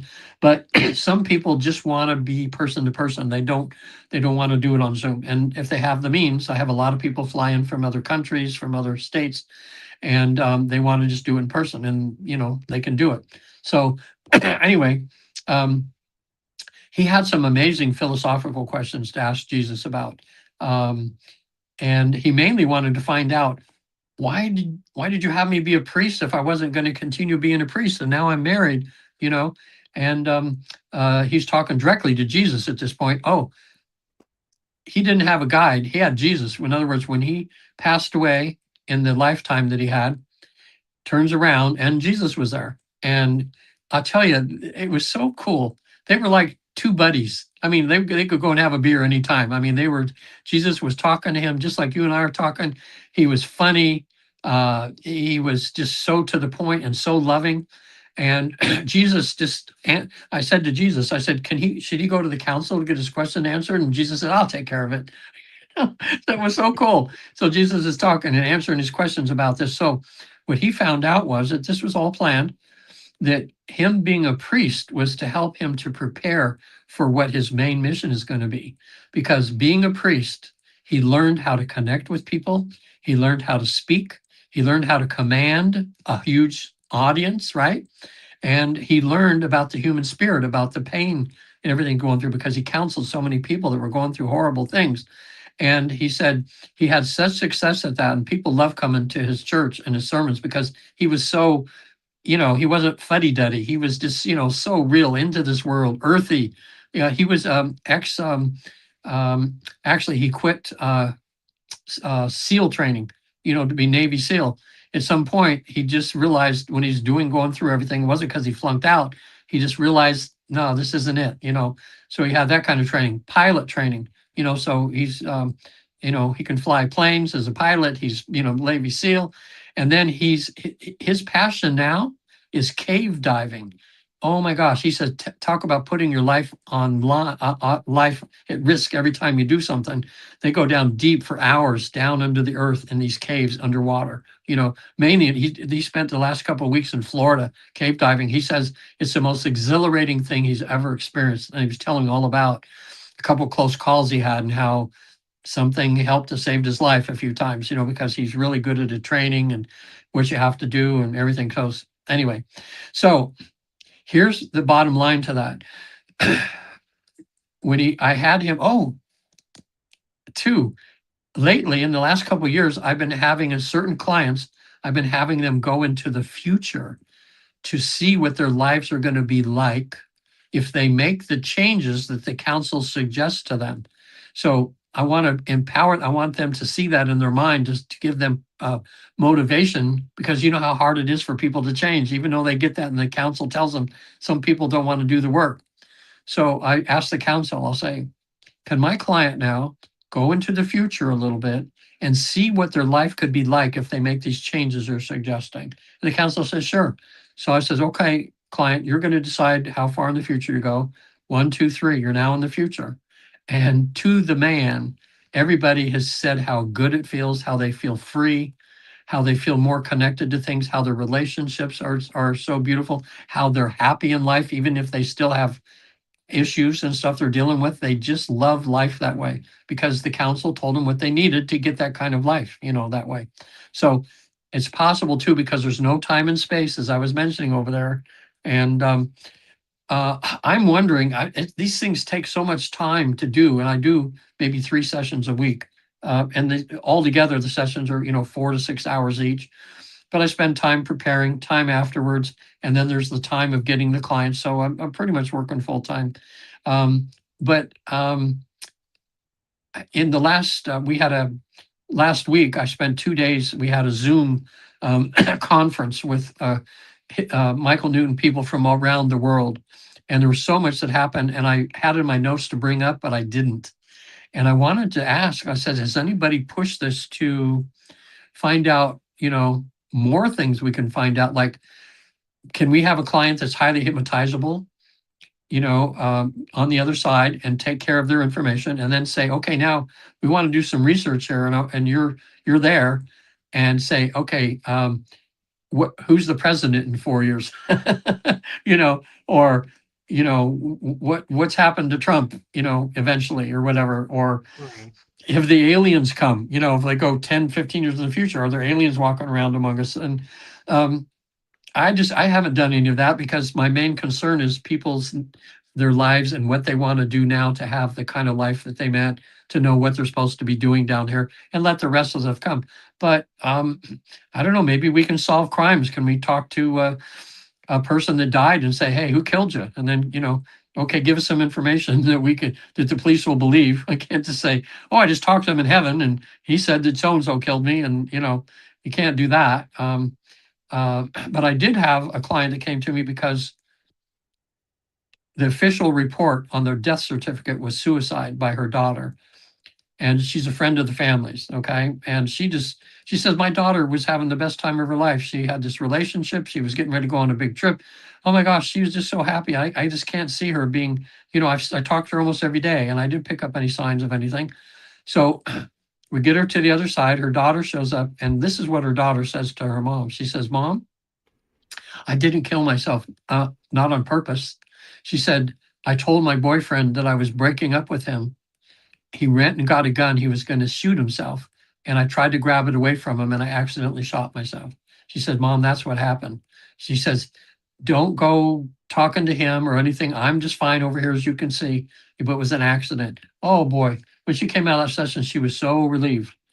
But in other words, for science purposes, if we were doing stuff like that and trying to prove that you can do that thing, I would try to have somebody off the street who doesn't even know her come contact that soul over there, see if they get the same, answers. That would be, we'd have to do stuff like that.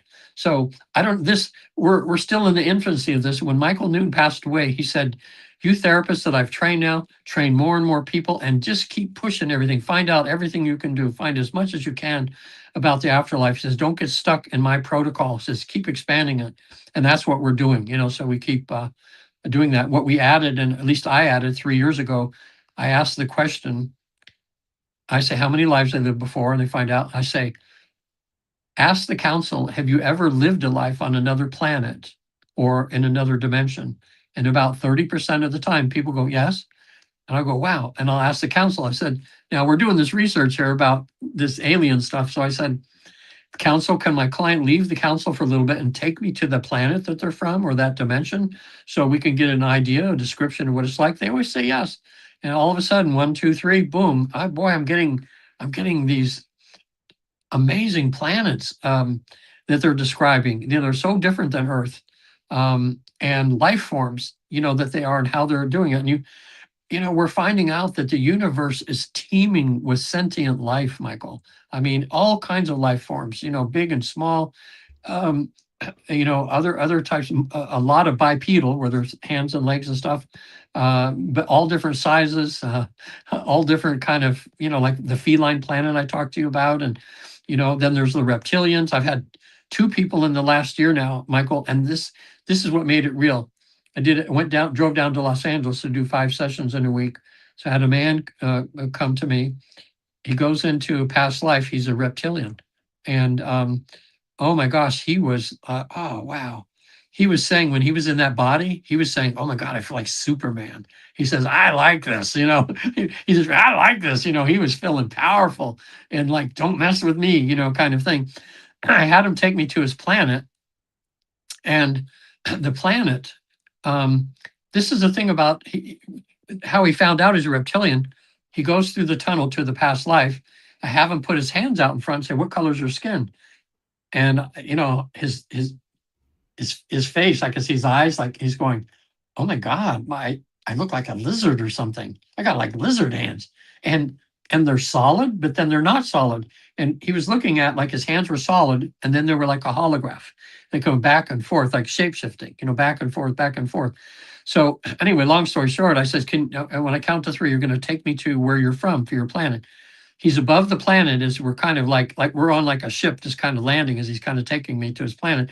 His whole his whole earth, or his whole world was the same way. It was solid, and then it was kind of like a hologram. It's solid and hologram. So he lands there. I have him go to an important thing. What do you do? what's your job here? He was a teacher, and he was teaching. He had a lot of students. They were other reptilians, young reptilians. He was teaching them how to manipulate energy, how to shapeshift, how to use their bodies, and things like this. So I said, now let's go to an important event in your life. He was before like a council that was sending him off on a journey, and like knighting him, like, you're going on a wild journey. And I said, where did they send you to? And he said he was Earth back in the dinosaur times, and it was about scouting the planet for maybe they were going to, reptilians were going to live on it at some point. And he's in trance, and he's that reptilian, but he kept saying, ah, so beautiful. Oh my God, the oceans, the mountains, the forests, the flowers. Oh my God, this is so beautiful here. It was something. So when we're done talking the session, he says, Regan, I didn't come here looking for that. That was like, how the heck? He says, but wow, something, so, all these possibilities and stuff. I, I don't know, last time that I talk about all the other aliens and stuff, I don't know if I did, but at another time I could talk, because it's happening more and more now. And I think it's right in step with everybody can tell that the grown-ups are coming. Yeah, I think we kind of hinted at it, and you were Yeah. just starting, and so you didn't have much about it, but you were like, yeah, the possibilities there. Yeah, it's And happening more and so, more. And I'm just, and especially when it surprises my clients, they go, well, no, that's not my imagination. I can't be, because it's not even in my thoughts, something like that. Um, but recently I had on the council for people, there was I think 5 or 6 council members, and one of them was a tall gray with the big eyes and everything. So the first thing I says, I walk up to the council there and ask the alien, why is he on your council? Because this is kind of unusual. And the alien said, just to show you that everybody comes back home here, you know. So, it was interesting, because that's what's beautiful about this, because when aliens come or whatever happens here, what's behind, everything. And right. that's where this is, when you get back to source and everything, and you can see everything and kind of look out and see that souls are all over the universe having experiences that are too many to number, Well, in that way. metaphysics, it's interesting because in metaphysics terms, everything is connected, everyone is connected, Hmm. and so every experience is connected. And so it's one thing to say that and kind of be like, yeah, okay. But it's another, like you're saying, when you're sitting in this council and you have humanoids, you have angels, you have Yeah. different species of beings there, and going, we're all coming home. It's like a second validation of, yeah, this Yeah. principle is true. This is And that's the it, Michael. Yeah. reality. Uh-huh. And a number of times, without me asking the question, my clients have, I'll ask a question and they'll say, it's almost the same sentence, says, well, I'm part of all this. All this is part of me, kind of thing. And they're in that knowingness, when they're there, So that's interesting.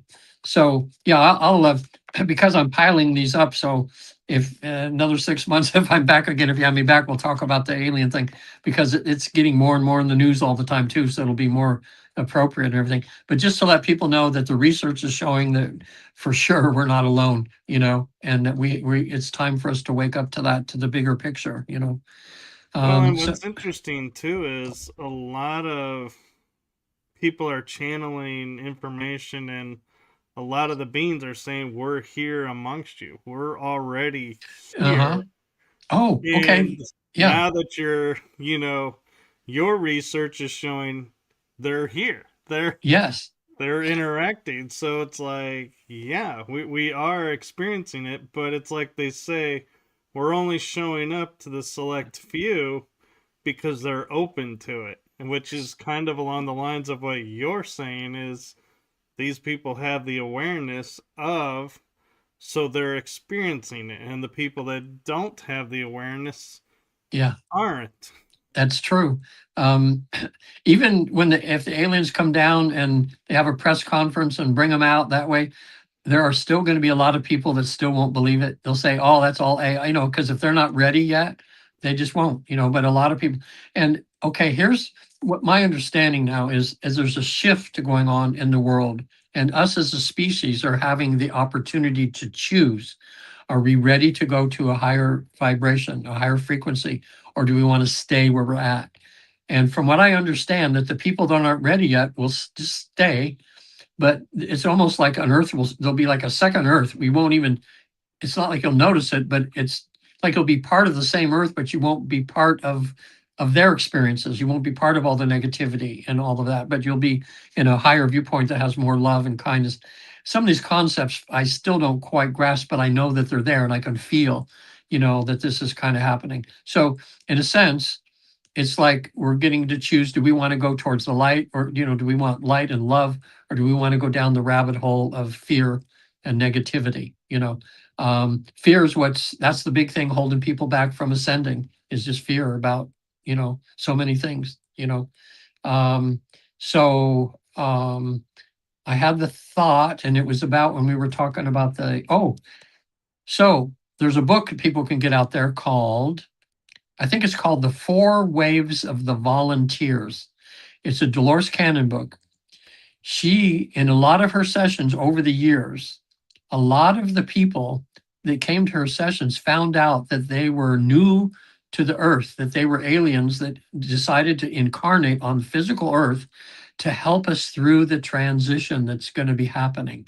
And a lot of them have a really hard time being on earth. They did not realize how thick it is here, how dense it is. And they get into these human bodies and they have a lot of sicknesses sometimes. They feel like they don't belong. They feel like they're outsiders. And then in the sessions, they realize that they came down here as a volunteer to be in a human body because they can influence change by being human rather than looking like an alien. So they've come into the human body to have human experience. And through their awareness that they bring with them, one, Michael, or actually the latest one, because that's happened to me a number of times now too. And so my friend said, well, what am I supposed to do? Am I supposed to go on TV and talk about this? I said, no, it's just the energy.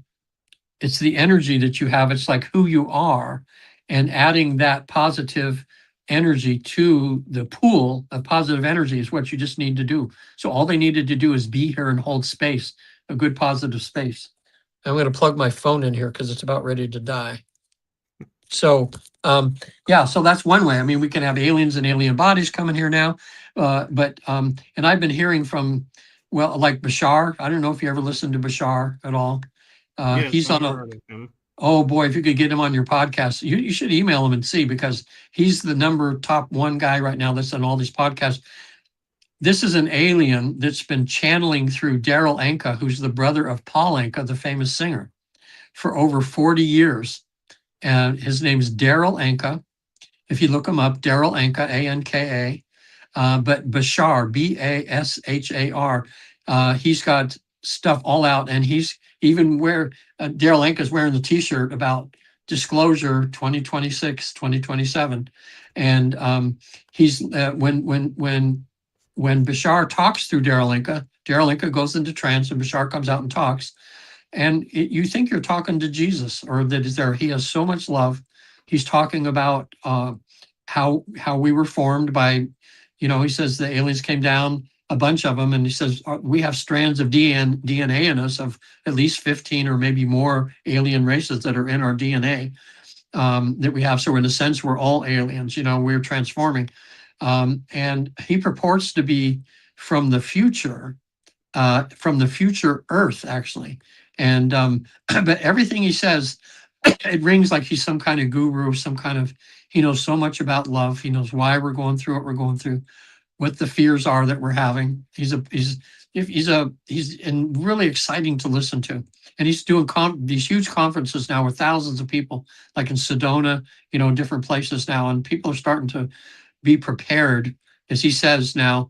He says the first aliens that you see are going to be more look like you, okay, because it's not going to scare people. But he says we're doing the drip approach right now, and he says we're bringing our ships in where more people are seeing them, then disappearing, bringing them in, disappearing, and just getting people used to us, because it takes time. You want people, coming out with And people have asked him, well, what about if people try to shoot your things down? He goes, we're not worried about that. We can deal with that. No big deal. But he says, we've been doing this for thousands of years, slowly preparing the planet. And we've been here, aliens have been on this planet for forever, around us, through us, all through ancient history. That's why you see all these drawings and stuff of spaceships and beings, that's kind of thing on these cave drawings and things. So they've been here forever, and they've been slowly nurturing us along, allowing us for our consciousness to rise to the point where now we're ready to graduate from here to realize we are part of a community, okay? Part of a loving community. And they'll tell you there are bad aliens too, but most of them are good, just like people. You know what? 90% of people are awesome and 10% cause all the havoc in the world. And right now they have pretty much control of the negative aliens. Said not going to have to worry about them. We got them in check, whatever. But they say, well, all they're here for is to help us to raise our awareness, to help us to become healthier people by giving us things, by giving us technology that's going to help us evolve. And they say, even someone asked Bashar the other day, is AI involved in you? He says, oh my gosh, he says, AI is about half of who we are. AI is helping them and do all the things that they're capable of doing. Anyway, kind of off the subject a little bit, but it's very interesting if they are coming, it's going to prepare. Everybody's got to be prepared, because it's going to shift things in the way we look at God, the religion, everything, like that. And there's going to be good and bad. Now, I've heard this from other sources too. They say it's like we're in the rapids right now. It's like going down the Colorado River, and we've hit the rapids, and man, he says, just hang in there, hold on tight. Some of people are going to fall in and drown, unfortunately, because they can't handle the rapids, but you're going to get through to the other side where it's going to be a calm, beautiful lake. Okay. But it's going to take some time, in that way. So now maybe the last thing, why don't I, because we talked about the council, and there's people, if they want to have questions about the council or more like that, they can always go to my website, which you have right in front of you there. It's your published. People get a hold of me. I'm happy to talk to people. They don't have to book a session. I never talk anybody into having a session. You just don't do that. That would be a sin in a way to do that. You don't push people. All I do is give them the information, and I tell people, you're going to feel it. If you're supposed to have a session, there'll be something burning in you right now that's saying, I got to find out more about this, or let me dig into this more. So I've had people that have listened to me on podcasts 3 or 4 years ago, and they're now calling me and says, okay, I wasn't ready then, but I am now. Are you still alive, Regan? Yeah, I'm 76 now. So I said, all right, I'll be around for a while, but they told me I've got to start eating better. And that'll keep me around for a while. They said my diet's pretty good, but they said I need to make some improvements. So, I'm working on that right now.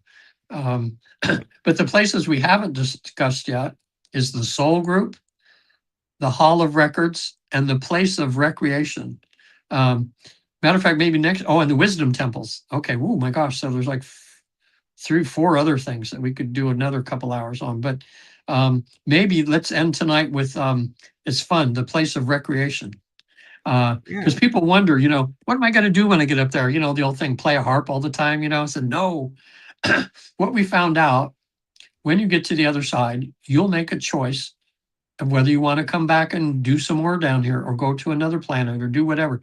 You get to make the decisions. The souls always make their decisions, but there's usually council members that are, or guides that are giving you counseling about what possibly would be the best choice. But sometimes we say, nah, forget you guys, I'm going to go do this. And they'll go, okay, free choice, And then people get down here and they go, what was I thinking, like this. But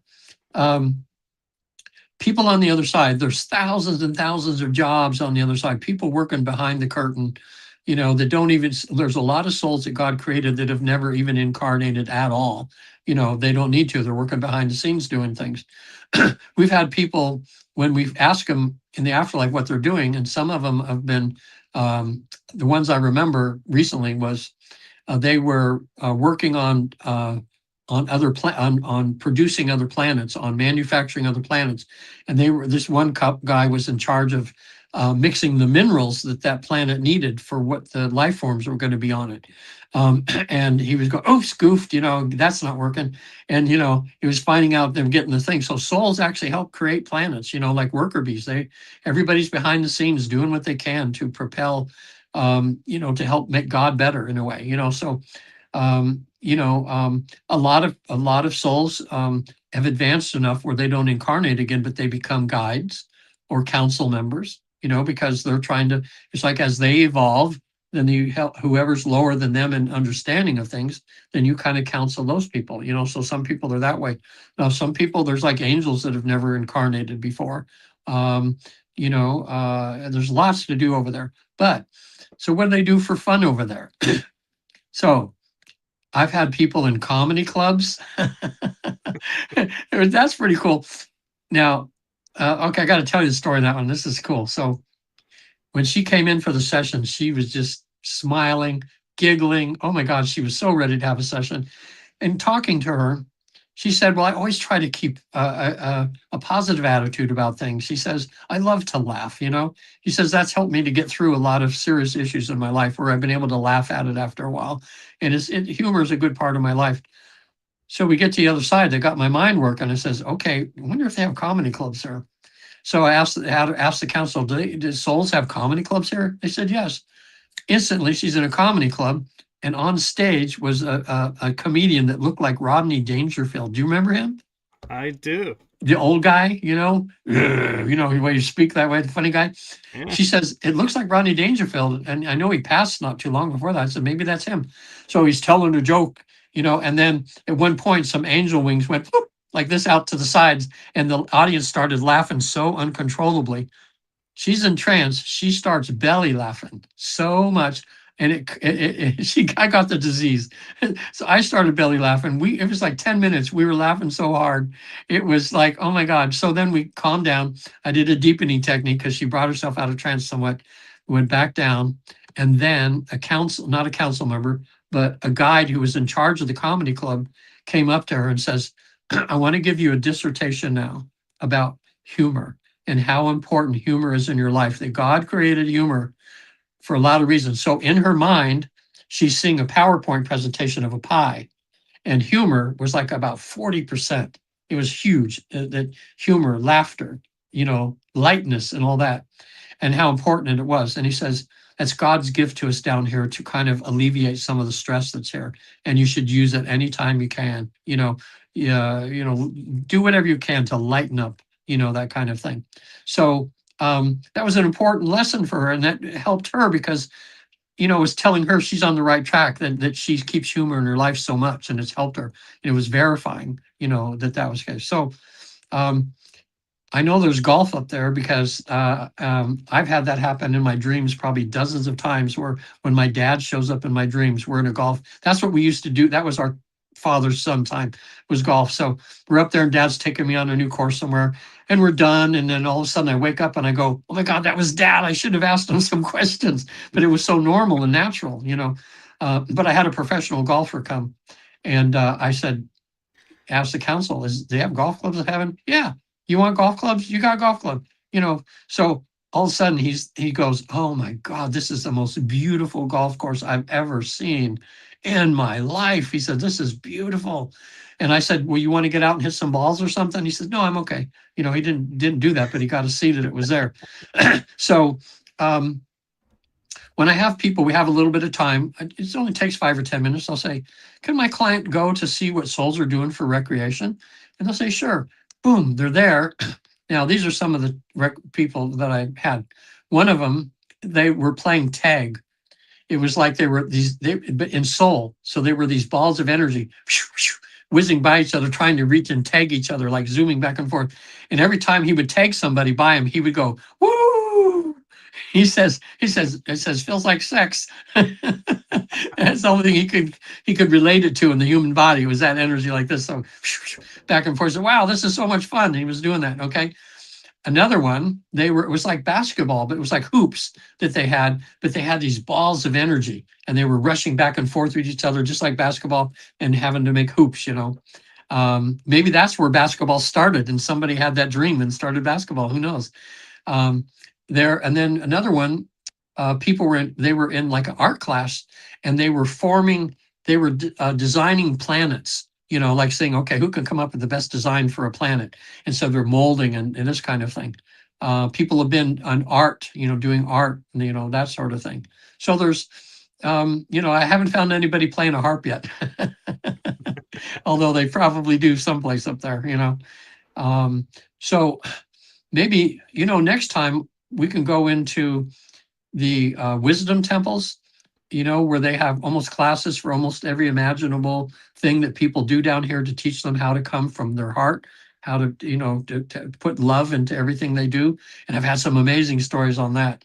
And then there's also the Hall of Records. People call it, I don't remember the right pronunciation, Akashic records. In other words, people, sometimes the mediums will say, well, I'm going to go to the records, Akashic records, and I'm going to pull out something about your life. People they're not too much interested in that a lot of times because this is other stuff that, but sometimes when they go there and the thing is about the Hall of Records, they almost all identify it almost the same way. The same with the council. What I do in research, I'll say, okay, now you're at the council. First thing I'm going to ask you, do you feel like you're standing on a solid surface? Most of the time they go, yeah. I says, look down and tell me what's the surface. And they'll say marble. And then I'll go, okay, you're there, because that's almost everybody says that. But the places that the council have reminds people of these Greek temples, or these, places from ancient Egypt where everything was like marble and beautiful and stuff like that. So, a lot of times you can tell, and then I'll tell my client later, I said, I've had 300 other people say they're standing on marble. Okay. They go, okay, I must have been there, because they didn't know ahead of time, that kind of thing. And the last thing, next time we can talk more about the soul group. And these are souls that you spend a lot of time with other lifetimes, and they're mostly the people that are in your life now. And you'll find out, this is where you talk to the people, the higher selves of people, famous people, if you want to talk to somebody, and kind of reconnect with people that have passed on, that sort of thing. And there's a lot to say, about that even too. So yeah, like I say, and we just, by the next time I'm on next time, we'll probably have a lot of other stuff to have, because I've getting so excited about doing these sessions now, because it seems things are shifting into high gear right now. With the different sessions, and they're getting deeper into things and more healing is happening. And we're discovering more little trinkets, of knowledge and stuff over there. No, and I greatly appreciate you sharing this with us, because what I find interesting is a lot of thoughts that I have about certain things seem to be validated in a way from your stories and what you're relaying. And so it's like, wow, okay, that's really cool. And one of the things that like kind of struck me right off the bat was when I was promoting the show, I was like, yeah, we're going to delve deeper into your experiences and deeper into the afterlife. And one of the first things you said was, yeah, we're going to go deeper. And this is now what's going on. And I was like, I knew it. It's like somehow I knew that's what was going to happen. And so it's Yeah. like, it's really cool how synchronicity works. But another thing that I really appreciate is everybody tells their story of, oh, this is where I was, and now I'm here. This is what I'm doing. And so everybody has this opinion, oh, I have to die or Yeah. nearly die to experience this. So I'll just wait because I don't want to rush this because I God don't want forbid I die and, then what? yeah. And that was another thing that I was sharing with people in promoting this episode was here is a way to go into the afterlife without the trauma of Yeah, dying. right. And I think that's such a beautiful gift to give to people. And it's almost like, you're talking about, we're in a world now where the shift is coming, and it's like, this is a major part to where somebody went in and said, okay, here's the fear of death. Well, we're not going to take that, throw it to the side. It's no longer necessary. What's left? And it's like, that's where you come in, and you're like, here is, you can experience it without the fear. Imagine And imagine life without fear. What it would just yeah, how it would change things, right? and so Hmm. that is just so amazing. And I just, I feel like, that's the age we're coming into, is where we're learning we don't need the fear. The fear is not controlling us anymore. Hmm. And situations in our lives are we're starting to react to differently because we're not afraid of the outcomes now. And I just think Hmm. it's really great how every once in a while, like, I forget how many months it was, but you were on before and we started this, and here we are again. And Yeah, I have a strong feeling before the end of the year we'll be doing kind another of. episode. And it's Yeah, like, here, it's like you talk about stages, but it's like, yeah, here's the stages of awareness of this work even unfolding, yeah. and how it's correlating to the world around us. I know. It's like, and yeah, you make this so easy, Michael. It's like we're just sitting in a living room having a man-to-man conversation about stuff, and we're talking about stuff instead of football or something.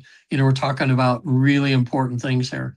So no longer do people have to almost die to be able to experience what it's like in the afterlife. All they have to do is lay down, listen to my voice, and just kind of relax. They get right just about they're falling asleep, and then boom, then a door opens up and you have hours of poking around over there, and seeing what's happening. And just to remind people too listening, if they want to have a session, there's Visit the Afterlife. You have it right there. But on the contact page, you just say, "Hey, I heard you on Michael's show, and can we talk for a little bit?" I love just talking to people like we're talking and whatever. Like most people that call in usually want to book a session. They're already kind of, yeah, I got to do this. But I tell them how to prepare about the homework and everything. And then they decide if they want to do it on Zoom, like if they're in another country or in the United States, anywhere, um, in the privacy of their own space, like in their own bedroom where they feel relaxed and calm. A lot of people like doing the Zoom because they don't have to travel. They're not in a unfamiliar place, and they can just lay there and just relax. All they have to do is be able to hear and see them, which nowadays is a piece of cake. Technology is so good right now. It's rare that any of us are experiencing where we lose. Oh, by the way, if somehow there was a thunderstorm and the internet went out, you won't be stuck in zombie land or whatever. You'll wake up just like you do when you come out of a nap, and you'll be you come back to your senses. So because some people think, well, what happens if that happens? Am I going to be stuck in limbo somewhere forever? And I said, nope, you're okay. And Yeah, that or way. God forbid, power goes out and the computer goes out because it's plugged in and no longer getting fed power. And it's like, uh-oh. I did Well, have last month, and somebody I forgot to tell them make sure you have your laptop plugged in so it doesn't run out of battery, and ran out of battery. So I just waited by the phone. An hour later, he calls and he goes, "Oh, I guess I goofed. I just fell asleep, and and if we just hooked it back up and started again. So that's good. Um, Also, too, on my website, lots of good videos on there. But I also want to mention too, I'm a regular clinical hypnotherapist, certified in that, and I do help people too.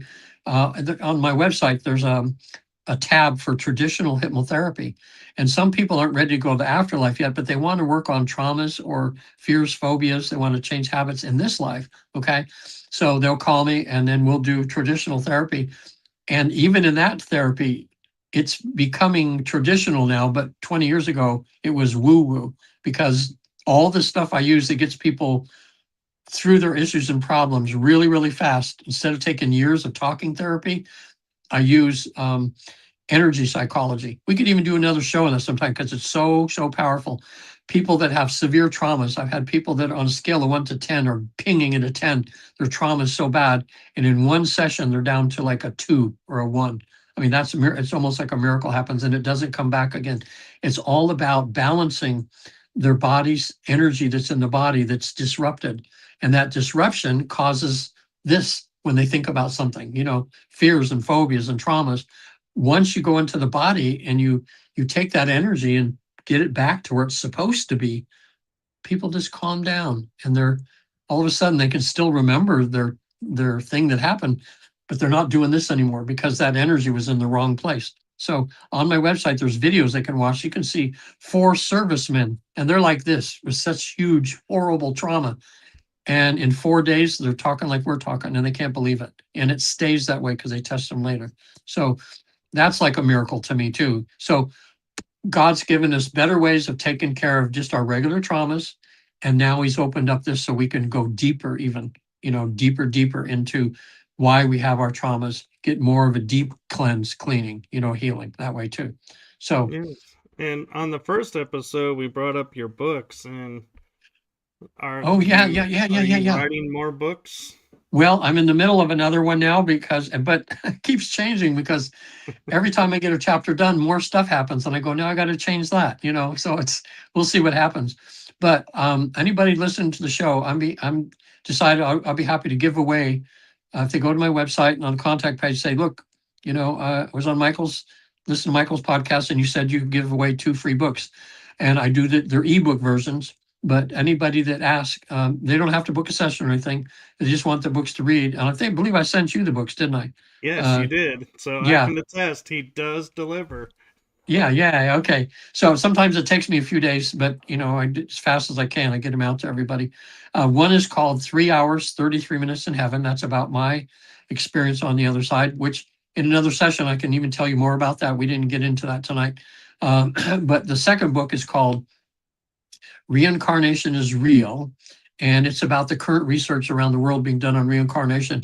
And it's a real fun, easy book to go through because you'll read some and you click on a link and it takes you to a YouTube video that's talking about the same thing back and forth. So it's really kind of entertaining in a way that way. But I used to sell them like when I was on Coast to Coast, like 3 times, and I'd sell like 100 books like overnight, each time.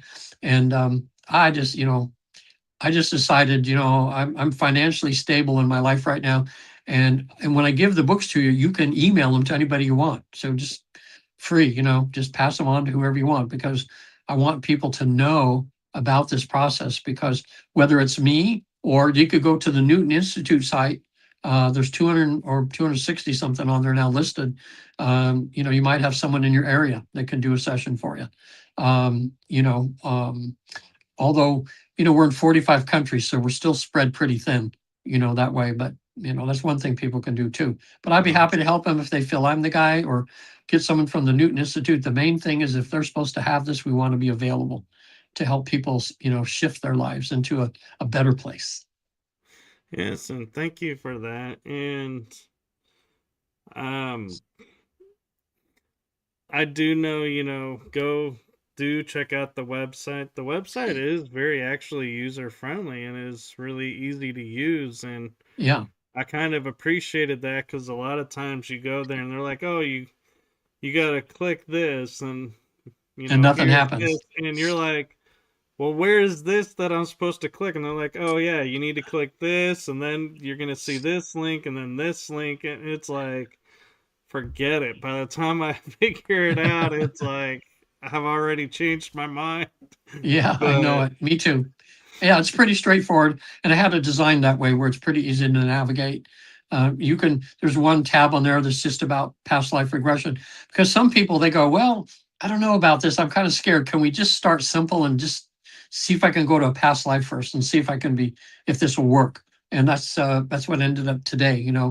We were just going to get her to a past life, which we kind of did, but we needed another session to get even better. But generally speaking, that's a piece of cake. Those sessions last about 2 or 3 hours.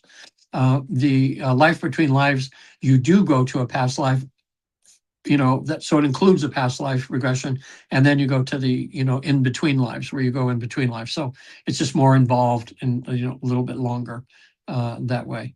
So happy to help anybody. Somebody sees this now, or if you're watching this, you could watch this 10 years from now because it's on the internet. And if I'm not around in 10 years, I will be, I think. If I can hear and see you. I'm just thinking. Anyway, if I'm not around, you can go to the Newton Institute, because they're planning on being, for the next millennia, having people do this, keep training people. And, we can help you to have this experience. Okay. Yes, and so I want to leave you with the message, and that is from my heart and the heart of my shows to you. Thank you for what you're doing for humanity.